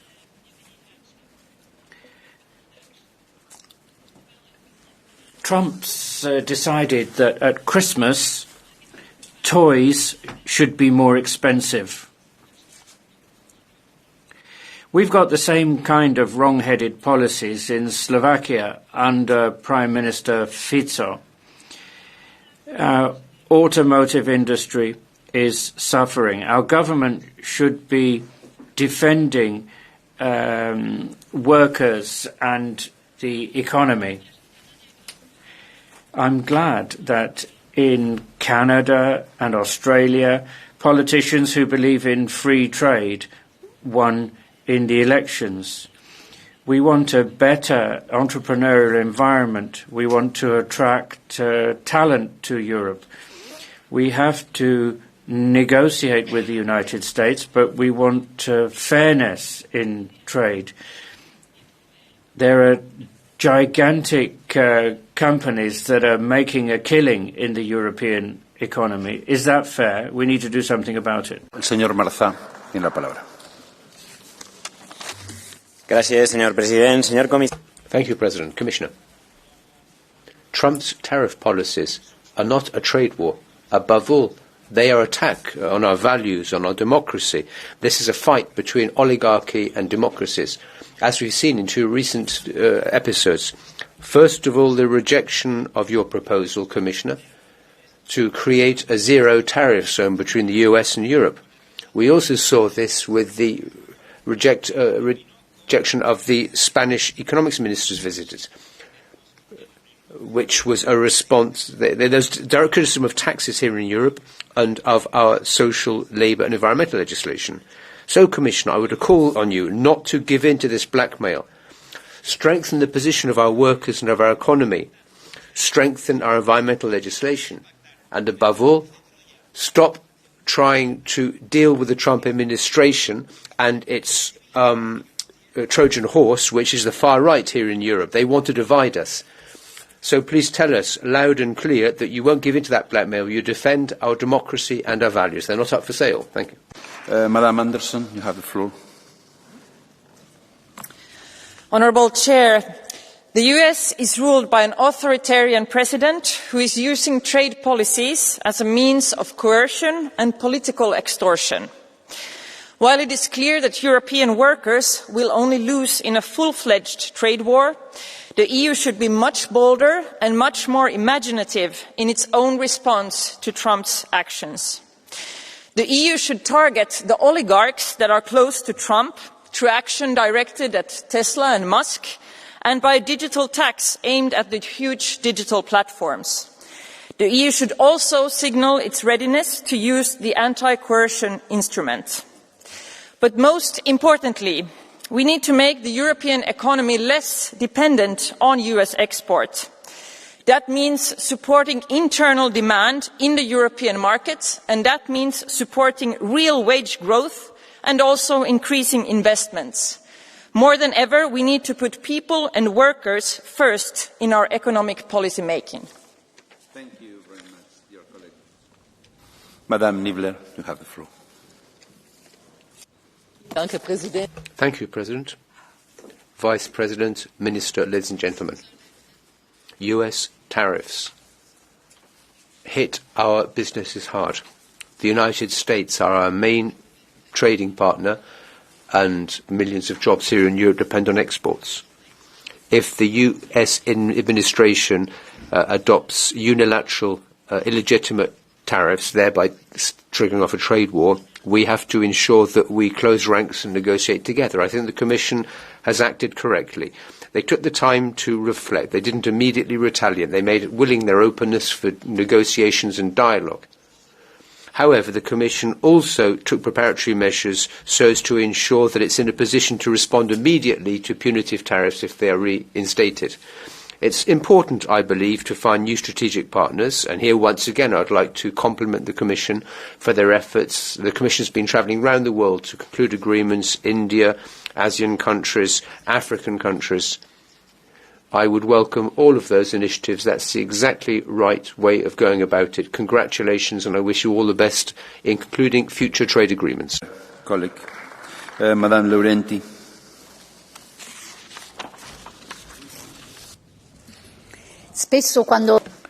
Often when talking about trade wars, we stress the part that's trade, but maybe we should be stressing war. These are the clear words of President Mattarella, a warning to not forget history, which has shown how trade hostility can lead to more serious conflicts. The trades have already started to, in fact, cause damage before the 90-day pause. Companies, workers are saying that goods are blocked in ports, partly because of the uncertainty. We've been given 90 days to come up with a response, which needs to be a unified European one, to ensure that we don't have a trade war, which would have a huge impact on our exports, particularly in the agri-food sector, which in 2024 reached 30 billion euros in value. Tariffs affect strategic sectors like agriculture and products that are quality products, and also undermines all of the products that are made in Italy. The stakes are too high. We can't allow any fragmentation or divisions. We have to stand up, and how we respond to this will determine our future. You have the floor. Hartelijk bedankt, voorzitter. Thank you, President. I would like to start by thanking the Commissioner Šefčovič for his efforts to reinstate or improve trade relations between the EU and US. I'm also delighted that he's put forward a proposal to work towards a zero tariff zone. However, President, the efforts are being made to try to undermine the Commissioners. I see that spanners being thrown in the works elsewhere. Last week, the European Commission adopted measures against Meta and Apple, the tech giants. The Americans have said in response that they view those fines as economic barriers, which are just damaging as tariffs. So my question is simple. Don't you think it's counterproductive for the European Union to negotiate with one hand on doing away with tariffs, while at the same time, with the other hand, handing out tariffs which Washington views as fines? So, President, let's stop allowing our trade policy to be hijacked by left-wing parties who've got their obsessions about punishing big tech. Barriers to trade must be done away with exactly as should tariffs. So let's not get caught up in these economic vendettas. Thank you. Dank u wel, voorzitter. Thank you, President. Commissioner, ladies and gentlemen, Minister. The announcement from the US President regarding new trade tariffs have led to a massive wave of shock around the world, including the European Union. Within a very short period of time, we've gone from a rules-based order to international trade on the slogan, power, might is right. And that is being used to blackmail and pressure us. I would call on the Commission to ensure that we negotiate in a constructive and sure way. We should work hard to get a zero tariff zone for industrial products and improved processing of exports. That's a win-win situation for both sides. Above all, however, the European Union must not allow itself to be split, or we shouldn't be falling to the temptation of erecting barriers around our market. President, we should ensure that we remember that both economically and historically speaking, tariffs always come back like a boomerang to hit the person who instated them. Let's avoid that happening. Mr. Cohen. Thank you. Since the election of President Trump, I've constantly pointed out that the economic bond between Europe and the US is one of the strongest globally and of great mutual benefit, a relationship that tariffs, of course, will only damage. That is why I have repeatedly called for a strategic, measured and politically precise response to President Trump. I am satisfied that the Commission has so far reflected this, consulting Member States when drafting its counter-tariff list and rightly deferring action following the 90-day delay to give diplomacy a chance. But should this pause end without substantive US engagement, we must be ready to respond firmly, proportionally and as one. At the same time, this uncertainty in EU and US trade has brought the urgent need to broaden our trade partnerships into sharper focus, but not at the expense of certain countries or sectors. For Ireland, where agriculture remains a vital pillar of our economy, that means ensuring the fair treatment of our farmers in any future agreement. Proposed deals, including that with the Mercosur bloc, must reflect EU values of fairness and reciprocity. As it stands, that deal unfortunately does not meet that standard. In the days and weeks ahead, I urge the Commission to remember that Europe's strength lies not in noise or brashness, but in unity, resolve and staying power. We learned that through the COVID pandemic, through Brexit and the financial crash, and I have no doubt once again we will stay the course. Thank you, Mr. Cohen. Madame Levin, you have the floor.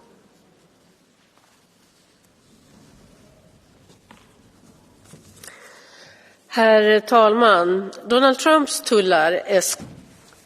Mr. President, Donald Trump's tariffs are bad for the world and bad also for the poorest Americans. The purpose of these tariffs is to destabilize the world and to upset the global rule-based balance. But is this what the Americans want? Is this what the rest of the world wants? We've seen how the Canadians have said no to this division. People want to defend the rules in international trade and international relations. That's an important signal which reminds us that there is another path, and that is the path we should follow. The European Union should continue to build its relationships with countries on the same wavelength. No one is going to win a trade war. We end up paying more for less. We therefore have to fight the Trump administration's measures.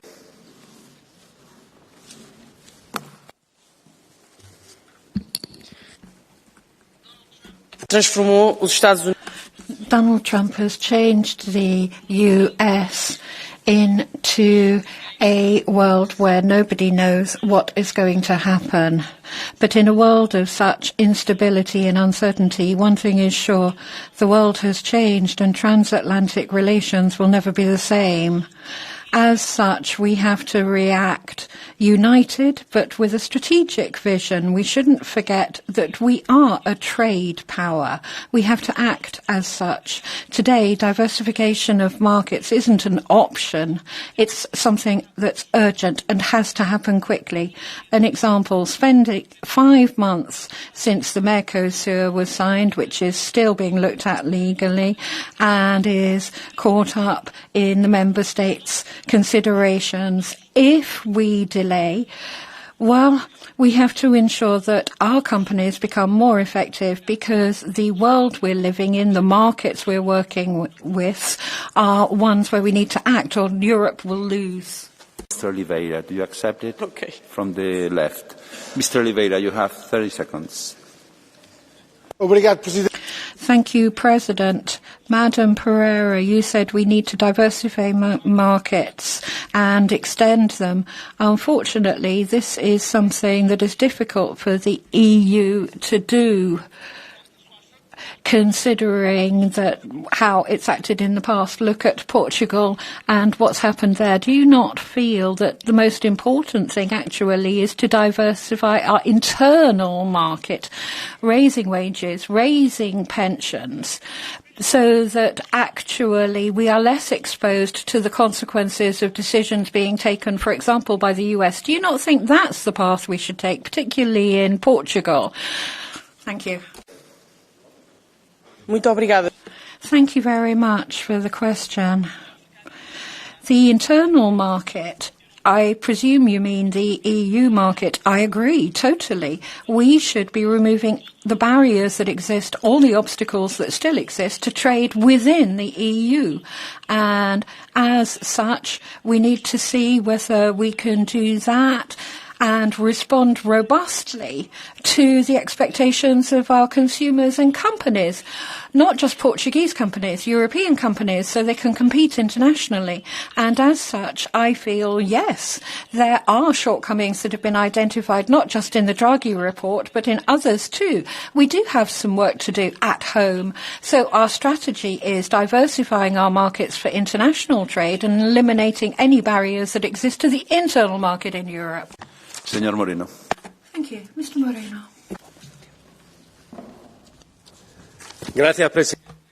Thank you, President, Commissioner, Minister.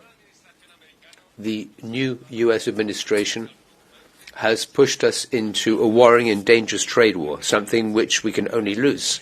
And this will almost lead to inflation and unemployment. We are seeing a clear display of unilateralism, which is going to lead to poverty. Commissioner, over the next 90 days, we have to negotiate at equal partners. We have to remember that we are the world's largest single market and trading bloc. At the same time, we have to prepare proportional countermeasures and support plans for those sectors which might be affected by the tariffs, as the Pedro Sanchez government has done in Spain with more than 40 billion euros. I do hope that the EPP will support our economic sovereignty, our workers, our businesses, and vote in support of the plan this week. Moreover, we also have to step our relations with partners such as China, Japan, Canada, Mercosur, and Mexico, to name just a few, using our soft power to transform ourselves into a bulwark of an international rules-based order. Colleagues, I understand that this is a very important debate, but I already have 15 demands for catch the eye.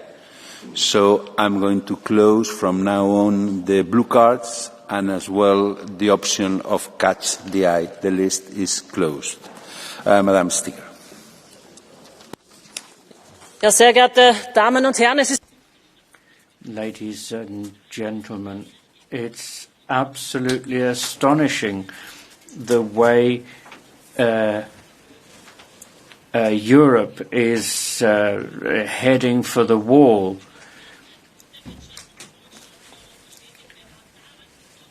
Europe's economy has been going downhill for a long time, and it's not America's fault, it's Europe's own fault.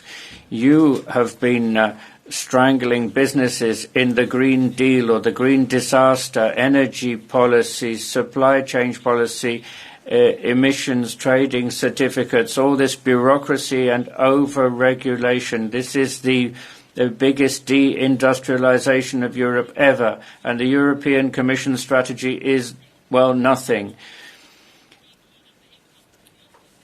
You've imposed tariffs on China. Why are you complaining about America's tariffs on Europe? The hypocrisy is extraordinary. Austria has the biggest recession of all EU countries, and it's your fault. We are regulating while the US and China are developing. Stimați colegi, mi revine bucuria să vă... Colleagues,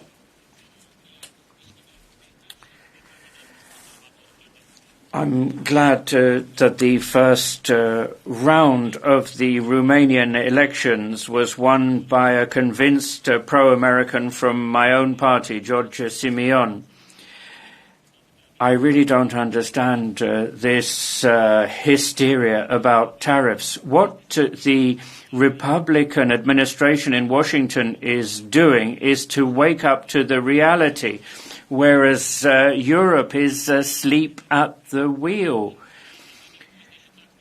We have taxes in Europe which are far too high. European companies have lost competitiveness, are not able to innovate. We need to restart the European industry. We need to start making things and reduce our dependency on imports. The European Commission's plans are pathetic. They don't constitute a strategy. Thank you. Mr. Axinia, Madame Bertin. Merci, Monsieur le Président. Monsieur le Ministre. President, Minister, Commissioner, there's almost no country that's been spared, no sector that's been spared. Ideology is stalking the corridors of the Trump White House, brutal protectionism, without rules, without limits. Some here actually have problems in hiding their satisfaction. The reality project that's been applied with zeal by the US administration. Well, what should we be doing? Should we be raising our barriers and escalating? The European Union, strong and united, has chosen another path to come up with a targeted and proportionate response.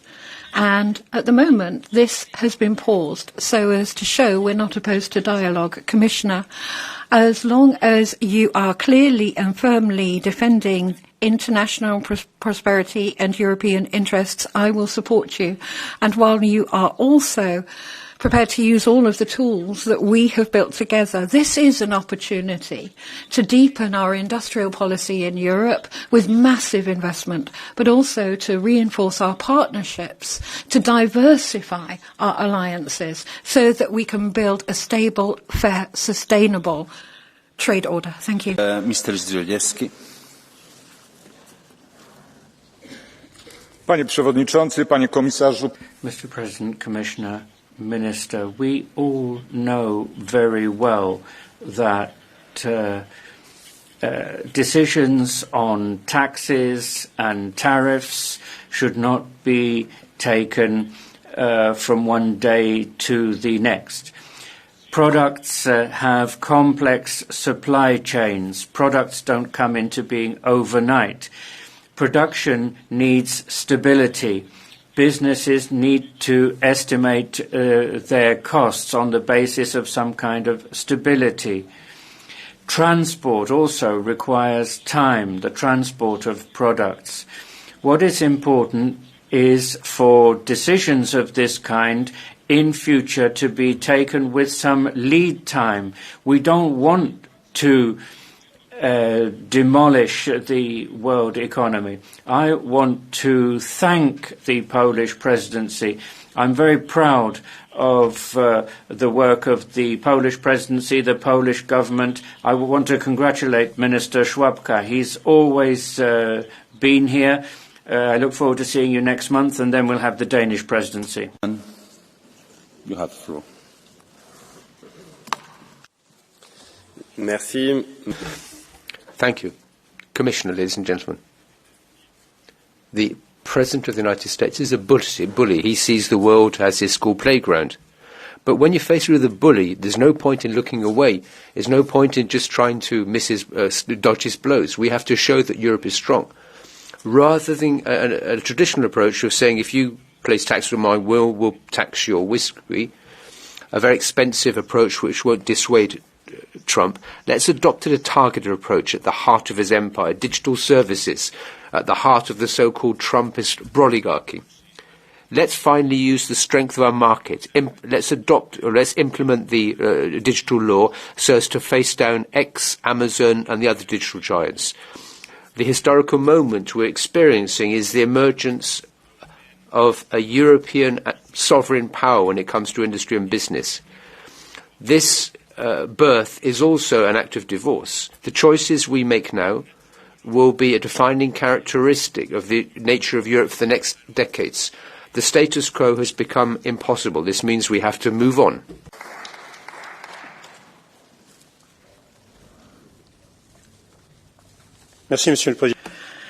President, a month ago, the US imposed a 25% tariff on imports of EU cars, which was a blow to our industry, which was already exposed to Asian competitiveness. No surprise, though, that was announced. This is actually the consequence of the lack of European protectionism and opening our markets to the entire world.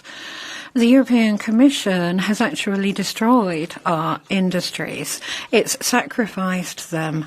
It's imposed destructive regulations and expose the automotive industry to competition from the rest of the world. The US is protecting its industry. Brussels is subsidizing NGOs which are militant and responsible for anti-car propaganda. The Commission has suggested annual MOTs for cars more than 10 years old, applying across Europe. This is unfair and unjustifiable in technical terms. It's just going to tax and dissuade our citizens from using their cars. This harassment is unacceptable for millions of families who depend on their cars and their daily lives. The results are clear. The industry is on its knees. Citizens horrified, Europe incapable of defending its interests. It's time to give up on the Green Deal and to restore European preference and national sovereignty and to demand reciprocity and to reshore strategic industries. It's time to move away from international trade and to ensure that in the European Union we protect ourselves first in trade. Thank you. Madame Maréchal. Thank you, Madam Maroš. Merci, Monsieur le Président. Thank you, Mr. President. There are people here who seem surprised at the fact that the United States are a fierce economic competitor. Think of BNP Paribas' fine from the Biden administration. Look at what happened to Snowden. Suddenly there are people who realize the benefits of sovereignty and protectionism. Thank you, Donald Trump, for that. Some people are in favor of increasing our trade deficit with China. That's not the answer. What we need is a new economic model. If energy is costing us 4 or 5 times as much as in the US or China, we don't have a strategy. The priority in Europe needs to be to bring down energy costs, and that means to drop the Green Deal, to go for nuclear, to start drilling, and to invest in geothermal energy. Muito obrigado. Thank you, President, Commissioner. The European Union and the US, 30% of world trade. And so the tariffs have a direct impact on our company and particularly on consumers affected by this, as we've heard, by this 12% increase. The European Union should, of course, negotiate because the US has always been our ally. They're not just a trade partner. That means we need a compromise to ensure that we have security and strategic cooperation with the US, which is absolutely vital. Of course, for Portugal in the Azores, this is particularly important. Of course, we need to diversity our trade and look to Mercosur, for example, or India. And the EU needs to open up more. And we also need to ensure that we encourage industry better in the European Union. We need to look at the balance between trade in goods and trade in services as well, and maybe think about taxing services more to do away with the bias. We need to defend our interests, our strategic autonomy. That's the best way of guaranteeing that we actually can negotiate on a level playing field in the future. Thank you very much, Mr. Assis. Signor Presidente, signor Commissario. President, Commissioner, the new US leadership is quite clear. It wants to destroy the Bretton Woods world order and adopt a transactional approach to trading where might is right. We need to make it clear that protectionist trade is not the solution, and the tariffs imposed by the US will actually damage the world economy, particularly the poorer countries. Europe, as such, needs to stand up as the region that has free trade, and it needs to extend its ties with other countries. Now, the US has been a very interesting ally, but the EU stands for values like democracy, rule of law, human rights, as well as being an important trading power. As such, there's another point that we mustn't lose sight of, because US and Trump's administration is something that will be around for a while, and as such the EU needs to react firmly but smartly and calmly when faced with the erratic policies of Trump that actually is damaging not just the EU but first and foremost US citizens too. Thank you, Mr. Von der. Thank you, Chair. The dynamism, openness and highly skilled workforce of the US economy are some of America's greatest strengths. But President Trump's tariff-driven protectionism risks undermining these very foundations. After World War II, free trade helped rebuild Europe, lifting millions into prosperity and ensuring long-term peace and stability. That legacy must be defended. The European Union must champion free trade as a source of growth and resilience. We cannot afford to fall into the trap of rising protectionist sentiment. I am encouraged that the European Commission remains committed to the trade agreements. The path ahead is clear. We need more pragmatism, less green regulation and taxation, and to promote openness as much as we can. Thank you, Mr. Vondra. Mr. Altola, you have the floor.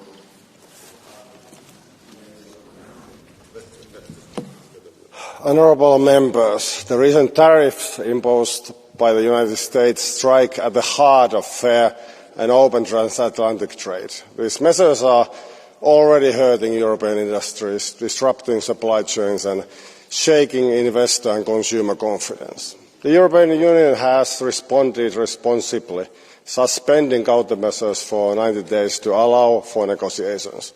But let me be clear, we shall not allow unfair treatment of our businesses or our citizens. If talks fail, we are ready to act firmly and strategically. We have to communicate our resolve clearly. Honey talking does not ultimately work with President Trump. This is not just about economics. It's about standing up for European interests and for our collective defence. Europe is open to dialogue, but not open to intimidation. Thank you. Thank you very much, dear colleague. Madame Insi.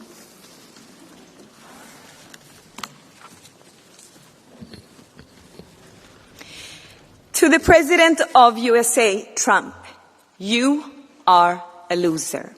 Because there are no winners in this trade. Prices destroys jobs, stifles growth and hits the most vulnerable the hardest. It affects everyday people the hardest. Trump's heavy tariffs are disturbing supply chains, and in a few weeks, shelves in the US could be empty. And it polarizes a world that already is facing many challenges with, among other things, Russia's unlawful attack on Ukraine.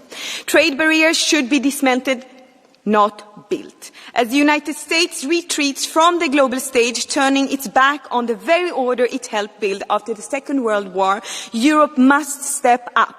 We need an open world beyond Trump's ideology and the ideology of his extreme right-wing puppets in the EU. We need politics for the many. We need politics for the people.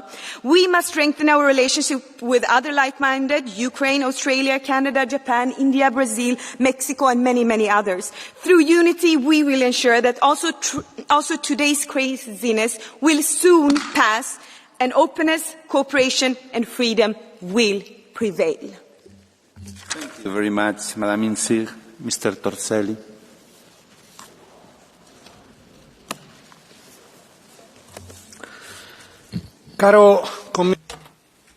Commissioner,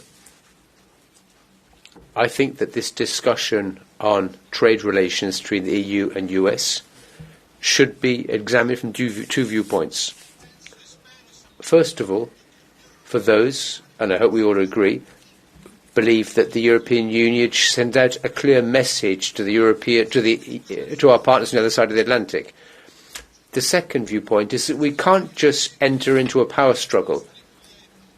This is why we need to re-examine our productive sectors and chains. Some people in the House this morning have talked about sanctions. Can you imagine, Commissioner, what it would mean to implement sanctions? On the contrary, Europe should be thinking about diversifying its markets, its productive sectors, about trade with new partners. Commissioner, businesses out on the ground in Europe say that they're not so much worried about US tariffs. What they're really worried about the crazy decisions taken in this House during the last Parliament, which have imposed absurd costs and impossible standards on our businesses. The time has come for us to remove the tariffs which Europe has placed on its own businesses, and we lay great hope and trust in you, Commissioner.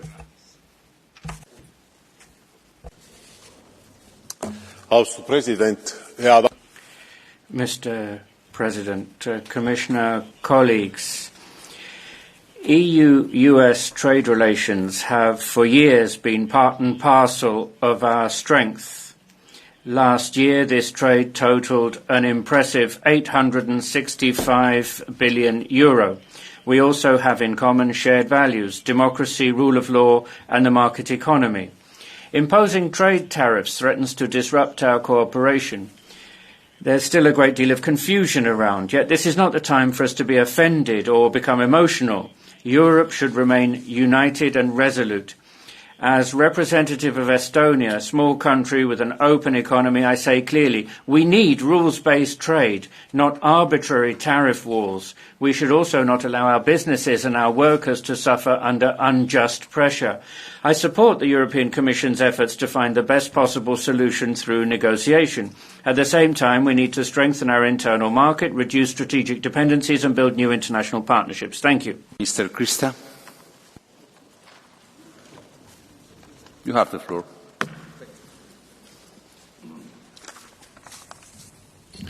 Stimați colegi, domnule comisar.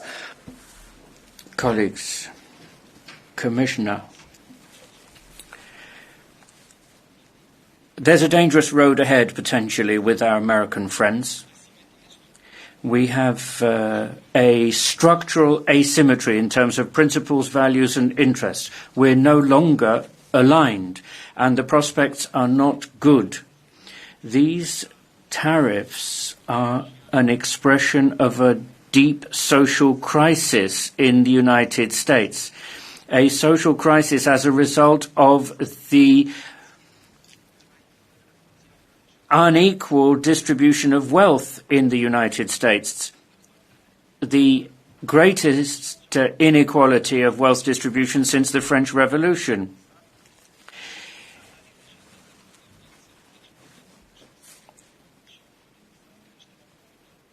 What is being protected in America is not the interests of the workers, but the interests of investors. That is what needs to change.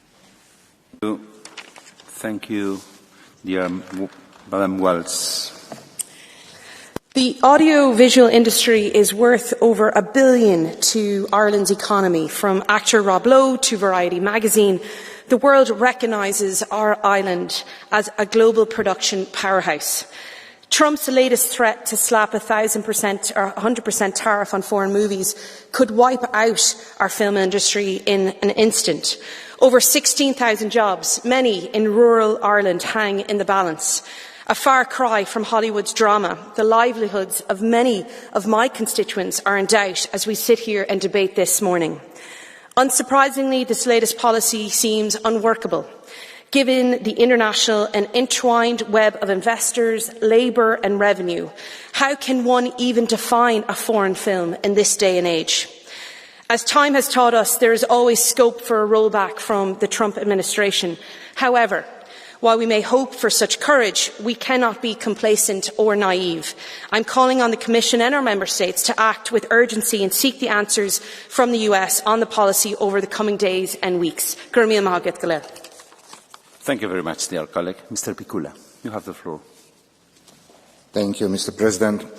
As the global order is under serious pressure, relations with our key ally are becoming one of the most important challenges we must address. It's clear that President Trump is using tariffs as a tool for blackmail. We must be prepared to respond to them equally. If he backs off, we can de-escalate respecting our trade and digital services laws. It's not just about trade in goods. When we add the exchange of services to the overall trade relationship, we almost reach an equilibrium. While politics on the other side of the Atlantic is currently arbitrary and transactional, the European Union must be a factor of global stability and conducts politics clearly and based on facts. Moreover, this situation is an opportunity for the EU to take political responsibility, attract experts who share our values, and assume the global role because it has the democratic strength and economic capacity. Thank you. Thank you very much. El señor Jiménez Larraz.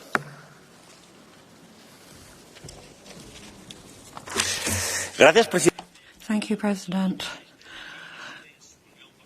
EU's strength lies in its trade. We're a major player, 450 million people with their purchasing power. And so we can speak as an equal to anyone, including the US. This trade war benefits nobody, even the person starting it. We need to count on our unity. We mustn't fall into the trap of acting alone. Our commercial rivals want to divide us, and there's a reason for that. Let's negotiate right until the end, because that would benefit us and our trade allies. But when faced with the trade war, we do have tools, we do have answers, so let's prepare. If the US doesn't fall back, let's look for new markets. Mercosur, Mexico, let's have more, better agreements. Free trade is a underpinning principle of the EU, and we need to promote that rather than promoting national solutions. We need more Europe, not less. Thank you, Mr. Jimenez. Mr. Riordan, you have the floor. 80,000 Irish jobs at risk. Last week, as we marked May Day, Trump's reckless tariffs cast a shadow over workers and businesses across Europe. The full impact is unclear, but what is clear is that unless we act, it's workers who will pay the price. We saw this in 2008 when families bore the brunt of the crash, and we can't let that happen again. We must protect those who keep our economies running, workers and small businesses. Real strength doesn't come from governments reneging on sick pay and living wage commitments, as the Irish government has done, but from decent jobs, affordable housing and public investment. These tariffs are really about a perverse perception of power, and Europe must respond with unity and resolve. If Trump wants a trade war, we won't have started it, but we won't back down. This is our movement to prove, our moment to prove, that Europe is more than a market. Indeed, it is a movement, and we are a union of values, one that stands up for its people. Thank you very much, dear colleague, Mr. Vabrikevic. President, Commissioner, colleagues, the United States is again turning to protectionism, an approach history has shown to hurt, not to help citizens. Tariffs may look like a shield, but act like a sword, rising prices and limiting choices. Europe must not respond with isolation.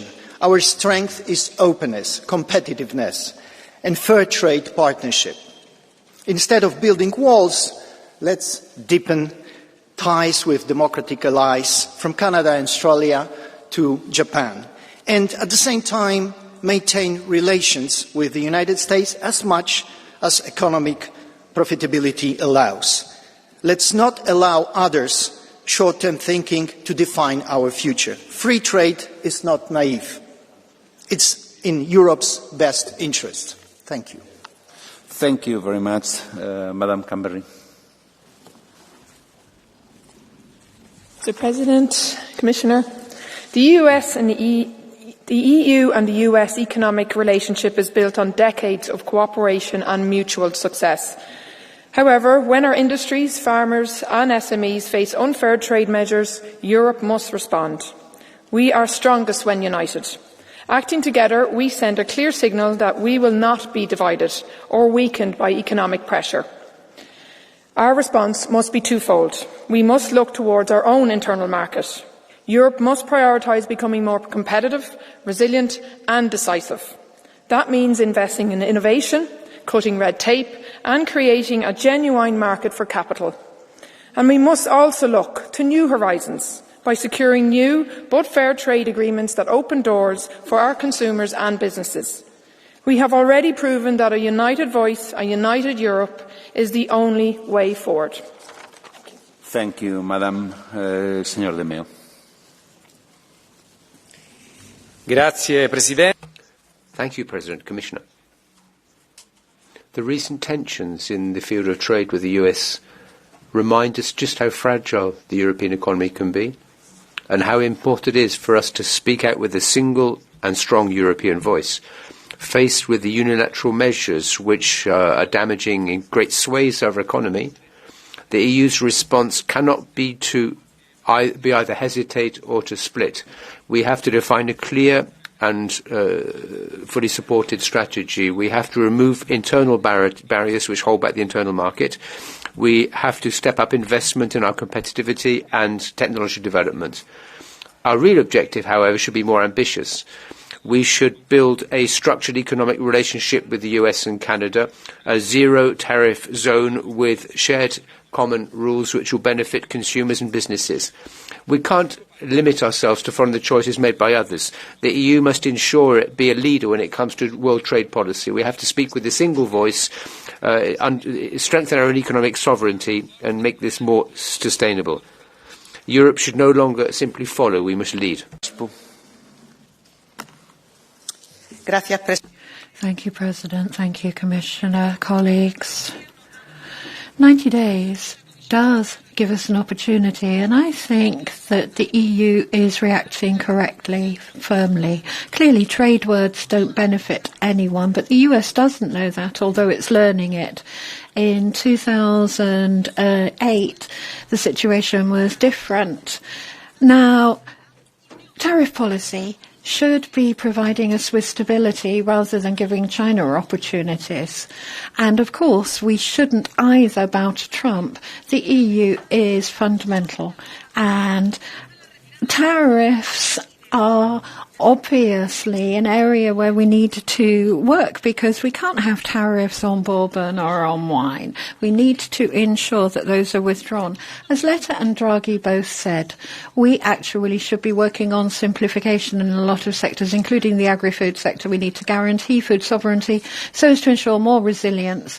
And yes, of course, we need to have a trade policy, but we need to ensure there's no unfair competition. Thank you, Mrs. Crisper. Mr. Niedermayer. Thank you, Mr. President. Dear colleagues, US tariff policy is just wrong, not only for all the world, but also for US firms and businesses. This will be the people and firms of US who will pay most of 100 billions of tariffs if they are actually collected. But we are not here to set the US policy. We are rightly debating our response. And here I am very glad that I can endorse the plan of the Commission, and I would just encourage the Commission to keep trying up to the last minute and find the best solution. I guess the first part of the plan is obviously effort to minimise or avoid the tariffs and to keep or even extend the fair and free trade with the US. If you ask me if it's likely, I don't know. So that's why we should have the plan B that is proportionate. Secondly, we should extend where possible the trade with the third country and also coordinate on possible responses. But the most important and most effective way is to deepen and complete the single market. There is no excuse for not doing that because this will give the prosperity and stability of the European economy. Thank you. Thank you, dear colleague. Madame Terlac. Sinds Trump geïnstalleerd is, zijn... Since Trump's taken power, the terms tariffs and trade barriers had never been so popular before. His protectionism and unpredictable policy have upended the world economy. The US, under Trump's leadership, is no longer the stable partner which Europe was used to. Let's be honest. Trump is unpredictable, and that's not going to change. His tariff policy has no beneficial effects. It's not just a one-off, however. It's now become a standard position. He will remain an unstable partner. We need stability and predictability. The task we as politicians have is to ensure that we achieve this stability. Otherwise, we and our businesses won't be able to invest, despite the fact that investment is essential for us to remain competitive and to invest in the climate. Europe and the Netherlands must review their strategy. We should look to new markets, Ukraine, Africa, India, South America, a whole series of opportunities for new trade agreements. This is not a luxury, it's a necessity. If we want to maintain access to critical raw materials, if we want to maintain our prosperity, we have to think in a wider context. The future of economy can't depend on one unreliable president, but on trustworthy, reliable alliances around the world. Question, Madame Lexman.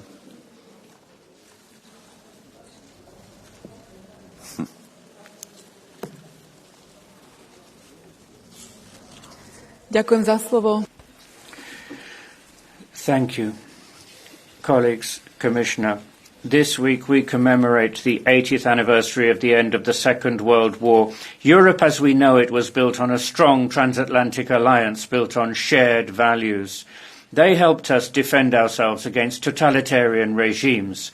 The present geopolitical context requires bold strategic thinking at the highest political level to maintain sustainable cooperation. Right from the start, I insist that instead of criticising, we should negotiate constructively with the United States and look for what we have in common. The last thing we should do is to cozy up to undemocratic regimes. We should not allow totalitarian regimes to take advantage of our disunity. Flirting with the Chinese Communist Party will ultimately undermine our economy and our security, as well as tarnishing the legacy of all those who defended human dignity and democracy, the very foundation of the European Union. Thank you. Colleague, as I've said before, I have 15 requests for Catch the Eye. So I'm not going to attend all of them, to give all of them. And for those groups with more than 2 demands, 2 requests, I'm going to give only 2. First place, Mr. Miljan Mon, seat 584.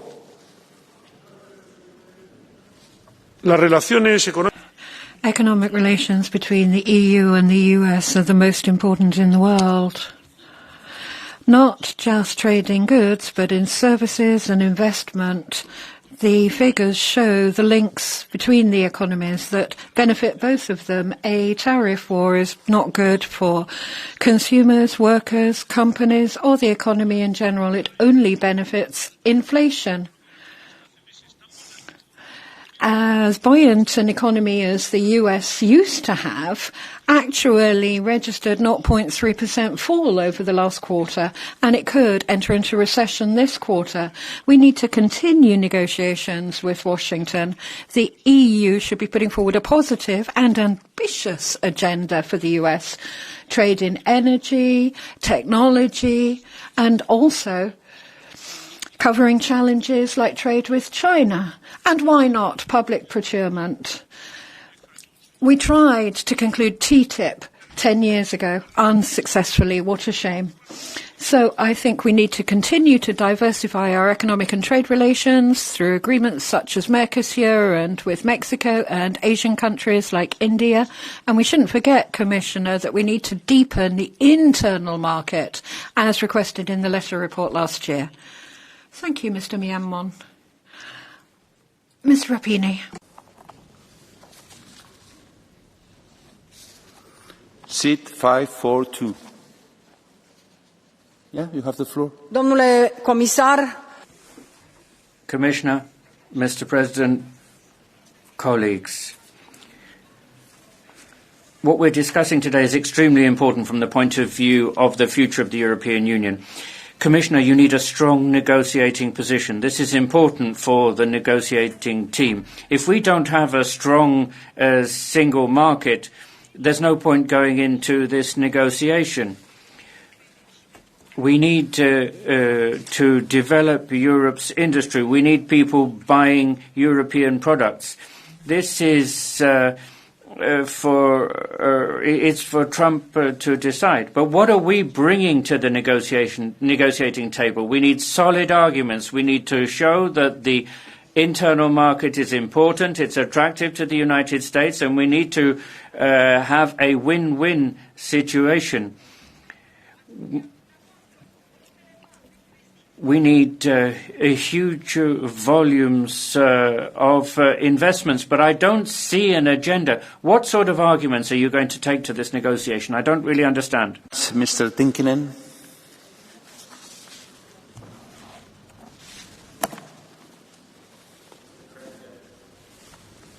Mr. President, our greatest adversary is not the United States, but a dictatorship far more dangerous to Europe's trade future, China.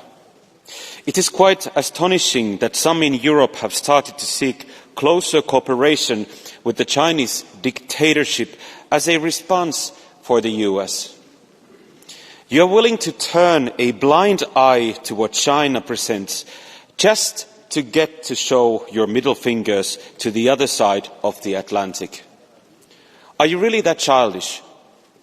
You are all acting like a bunch of high school divas. But I say we take a different approach. I say we grow up and work towards finding a meaningful agreement with the United States, one that benefits both parties. And we can start by cutting back on our dependence on China. Let's do that for our own sake as well, before it's too late. Thank you. Thank you. Madam Woutmans. Thank you, President. Minister, Commissioner. In the debate today, there's clearly a line which is not technical. We don't want escalation. There's a clear commitment against that here. At the same time, we don't want to bow down, Commissioner. I think we should face up to the bully. Let's be clear with him. And I felt that in the debate today. So I think we have to say, look, this is our best offer. Zero tariffs on both sides. Zero tariffs here, zero tariffs there. Say to Mr. Trump, when you're ready to negotiate, we are too. In the meantime, we'll be concluding agreements with Canada, China, Japan, agreements which could help all of us, which won't make us worse off. So, colleagues, I think that should be our position. Europe is willing to take a big step, but we're not fools. We need to protect our citizens and our businesses. Thank you. El señor Asens en seat 247. La guerra comercial de Trump. Trump's trade war is a symptom of a structural crisis of the liberalised trade from the 80s on, and each crisis is an opportunity not to go back to prior positions or to help Trump with his self-destructive war, but to think about fairer policies. That means a great many things, but amongst other things, strengthening the democratic sovereignty of our economy and ensuring that imports respect the labour environmental standards that we do. It also means ensuring that we have a digital area of our own in Europe. It means promoting more balanced multilateralism, and it also means ensuring and encouraging public oversight of strategic sectors. Trump is putting up walls. We need to promote rights. We shouldn't, in fact, come up with more neoliberalism on our side. No, another world, another form of trade is both necessary and urgent. Thank you. Tenga, sit 124.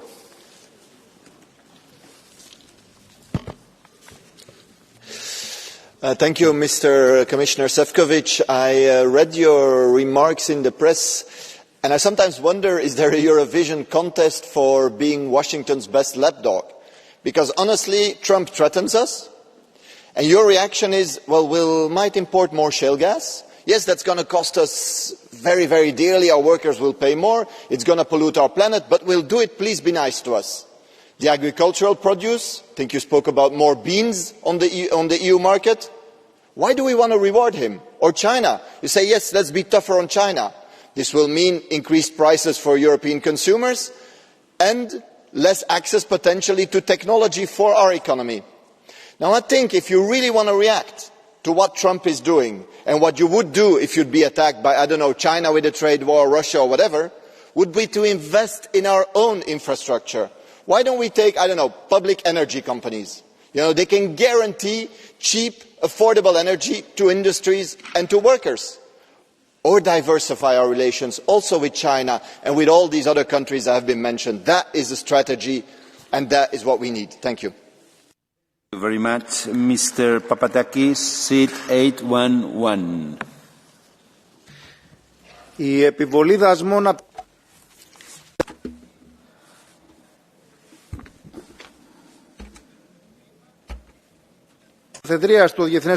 is part of competition for who's going to be first in the capitalist system, and the US and the Russia have their own role. It's commercial wars, it's rare earths, it's the transport corridors for trade and for energy, and that causes wars.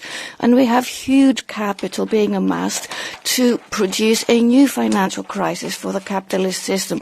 Europe's people have no reason to support these wars of Europe or of its competitors, and there will be a heavy bill to pay because of these tariffs, because of these sanctions, and this will only be to the detriment of the people.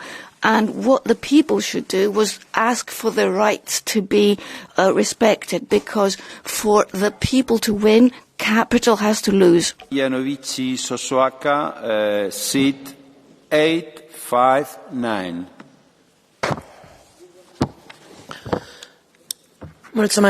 Thank you. Kiitoksia.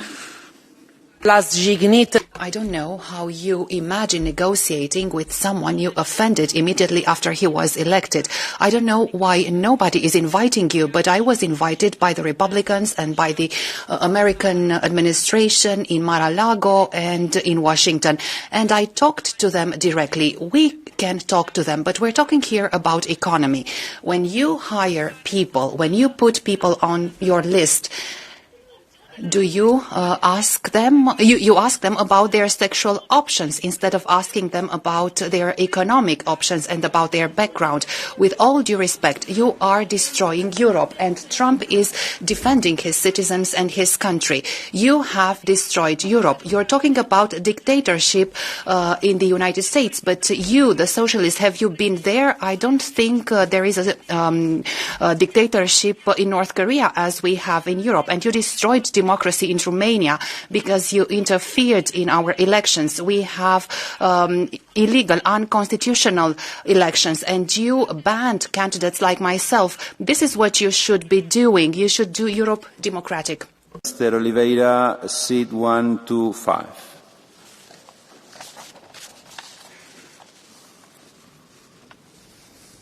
Obrigado, Presidente.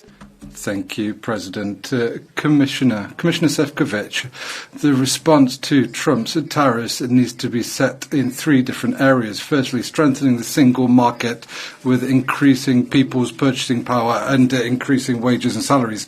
We need to use our single market to make us less dependent, less vulnerable, and less exposed to decisions from others around the world. Secondly, we need to develop our productive capacity, specifically with a reindustrialization policy, and we need to incorporate science and technology in production within our own businesses so that in doing so we will be less vulnerable and less dependent on decisions taken elsewhere in the world. Obviously there's tariffs on goods but also on raw materials. Thirdly, we need to have a trade policy which is diversified. We need trade agreements which don't undermine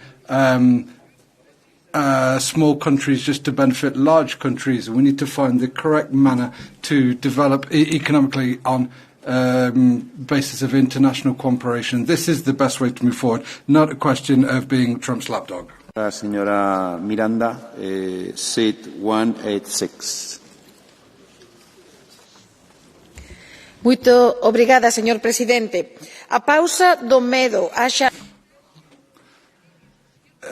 blackmail and Mr. Trump's delirium cannot be a way of directing a European trade policy. We cannot cede to the authoritarian blackmail from Mr. Trump. We need to assess the impact of tariffs announced by Trump. These are a direct threat on the sovereignty of our people. They're a threat for our economies and for jobs. In my country, Galicia, the interventionist policy of Mr. Trump undermines the metal sector as well as the automotive sector and further sectors. Commissioner, we need investment in strategic sectors. We also need strategic autonomy. Commissioner, we also need to have the productive capacity. We need to protect our industry to stop social dumping and economic dumping. Thank you very much. Señora Miranda, señor López Aguilar. Seat 379. Comisario Šefčovič, es evidente. Well, Commissioner Šefčovič, the fact that Trump is back in the White House has really been a kick to the chessboard, the global chessboard. So I don't think we need to feel weak. We need to be united. A world based on rules, multilateralism in international trade. There's one message which has not reached everyone. We need to tell Trump that the EU was not meant to screw the US. The European Union was not created to bother and annoy the United States. The idea of the European Union is endogenous. It has its own values, and we need to be autonomous, a strategic autonomy, and also autonomy towards those unilateral measures. We can only introduce fair and proportional countermeasures, but affirming the autonomy of the European Union. Thank you. Madame Annunziata, seat 382. Grazie, Commissario. Parlerò in Italiano. I'll speak Italian. Thank you, Commissioner. You will apologize. I will apologize. I'm not going to talk so much about data. I'm going to talk about Gaza, because it's basically the same idea. The Trump solution of taking private interests before public interests.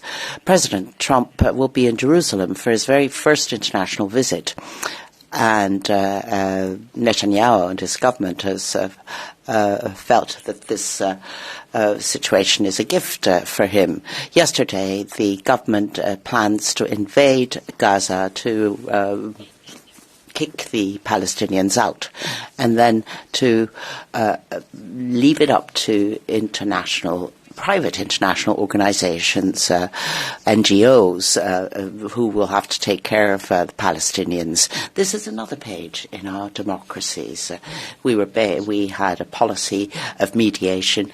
So international humanitarian organizations of the states are replaced by private organizations. So I'm looking at this year that I've been here, and I have not seen anything. We don't seem to be able to make any difference in Palestinian. But don't worry, because the ghosts will be hovering over us. Thank you. Ducatis, seat 309. Thank you. Dear Commissioner, dear Maroš, I welcome your today's statement. The predictable unpredictability of Trump's policies is a challenge. And Trump's brutal tariff war and nationalist protectionism are a real threat. We must stay united and determined in promoting and defending rule-based global trade and multilateralism. And of course we need intensified trade with other markets like Mercosur, modernize and capitalize our benefits of existing free trade agreements with Canada, Mexico, but we must urgently complete our single market, urgently provide EU-wide targeted support for impacted European industries and our affected regions. State aid to our industries and small and medium enterprises is necessary. We must buy European goods and services and promote made in Europe products. Our strategic industrial and autonomy demands it. Thank you. Thank you very much. Our last speaker, Mr. Jonski. Seat 494. Bardzo dziękuję. Thank you very much. Commissioner, the tariffs imposed by the US on EU exports represent €7 billion to 8.1 billion in this year. So it's 70 billion more. 70% of EU products exported to the States will now have tariffs imposed on them. Of course, the car sector is the heaviest hit. EU export is worth 66 billion. And 16 billion in tariffs will be imposed on that. It affects my country because we create 800,000 cars in my country. It might impact the global economy to the level of 7%, particularly France, Germany. Now, more than the French and German economies are worth taken together. Now, we don't want a tariff war. We want partnership. And that's why free trade bilaterally is a sensible proposal. I think it's a useful bilateral proposal. Thank you. Now to close the debate on behalf of the Commission, Commissioner Šefčovič, you have the floor.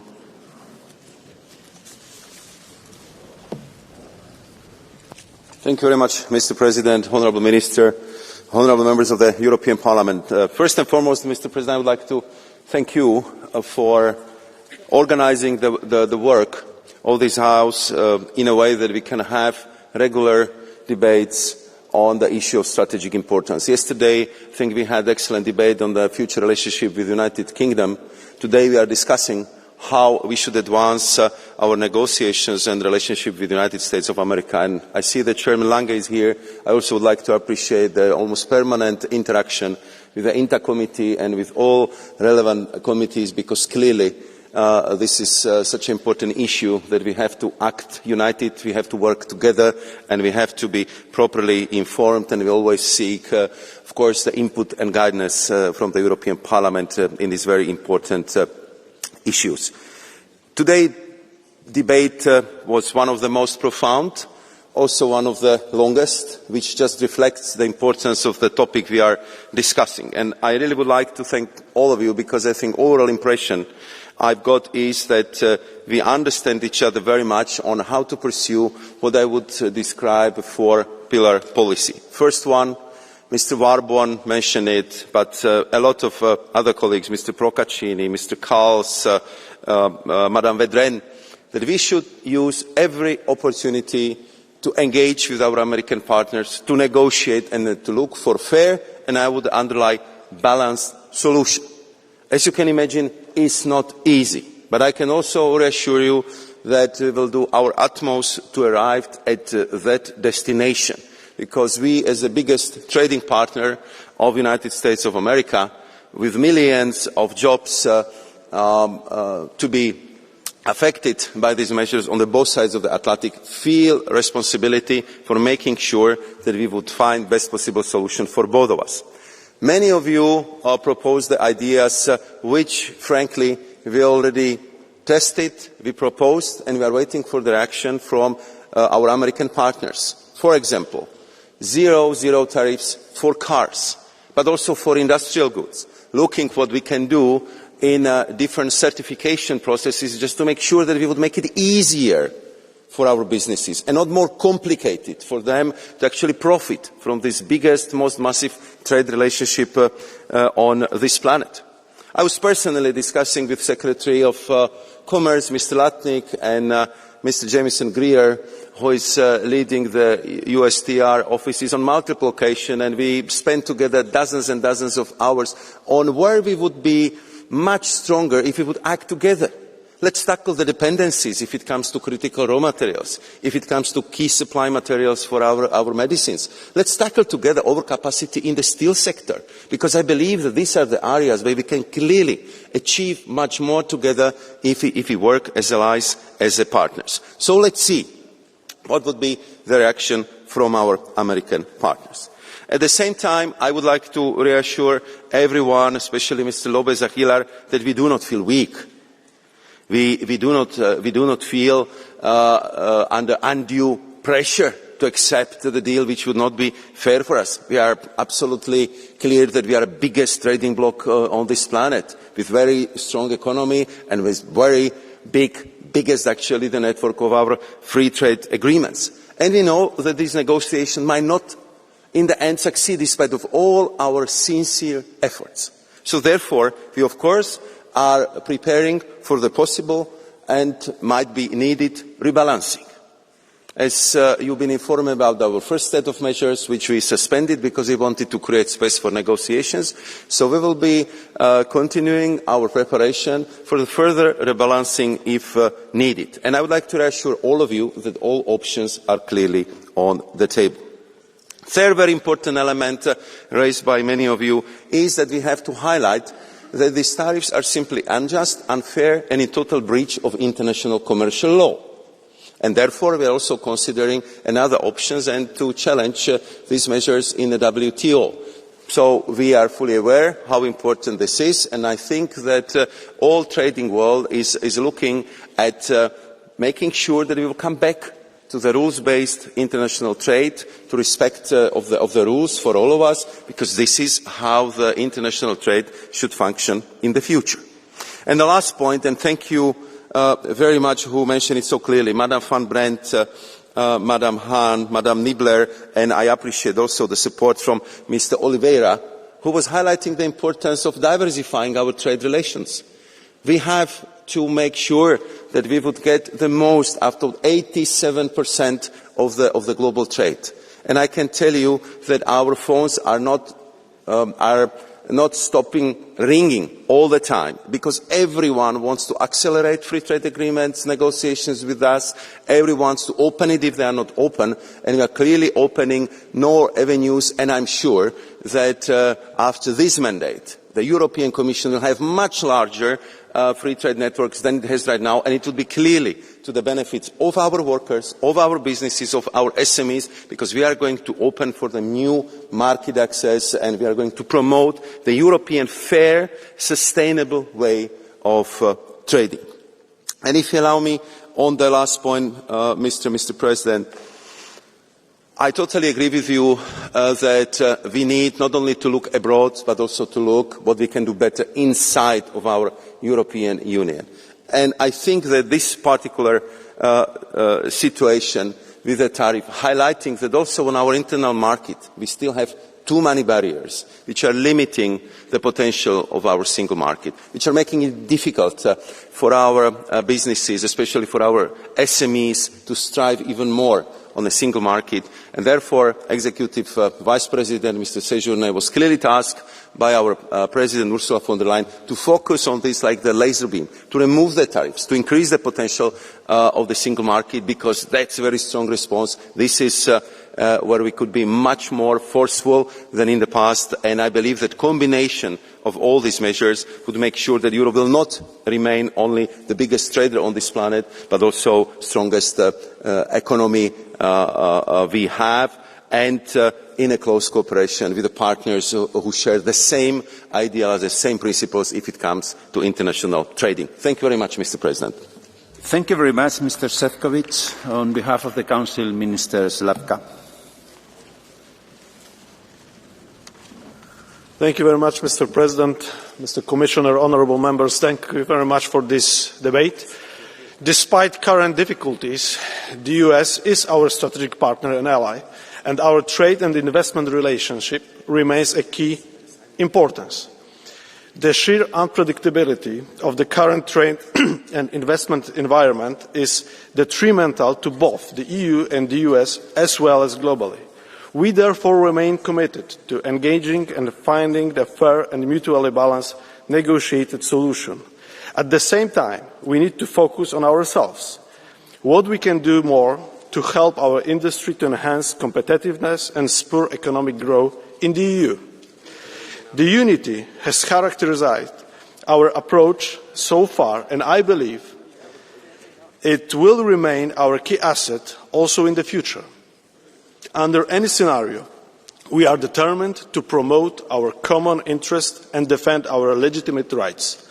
Together, in a spirit of unity, we shall achieve our goals. Thank you very much. Thank you very much, Minister. The debate is closed. The next item on the agenda is Parliament's statements, CO2 emissions performance standards for new passengers, cars and new light commercial vehicles.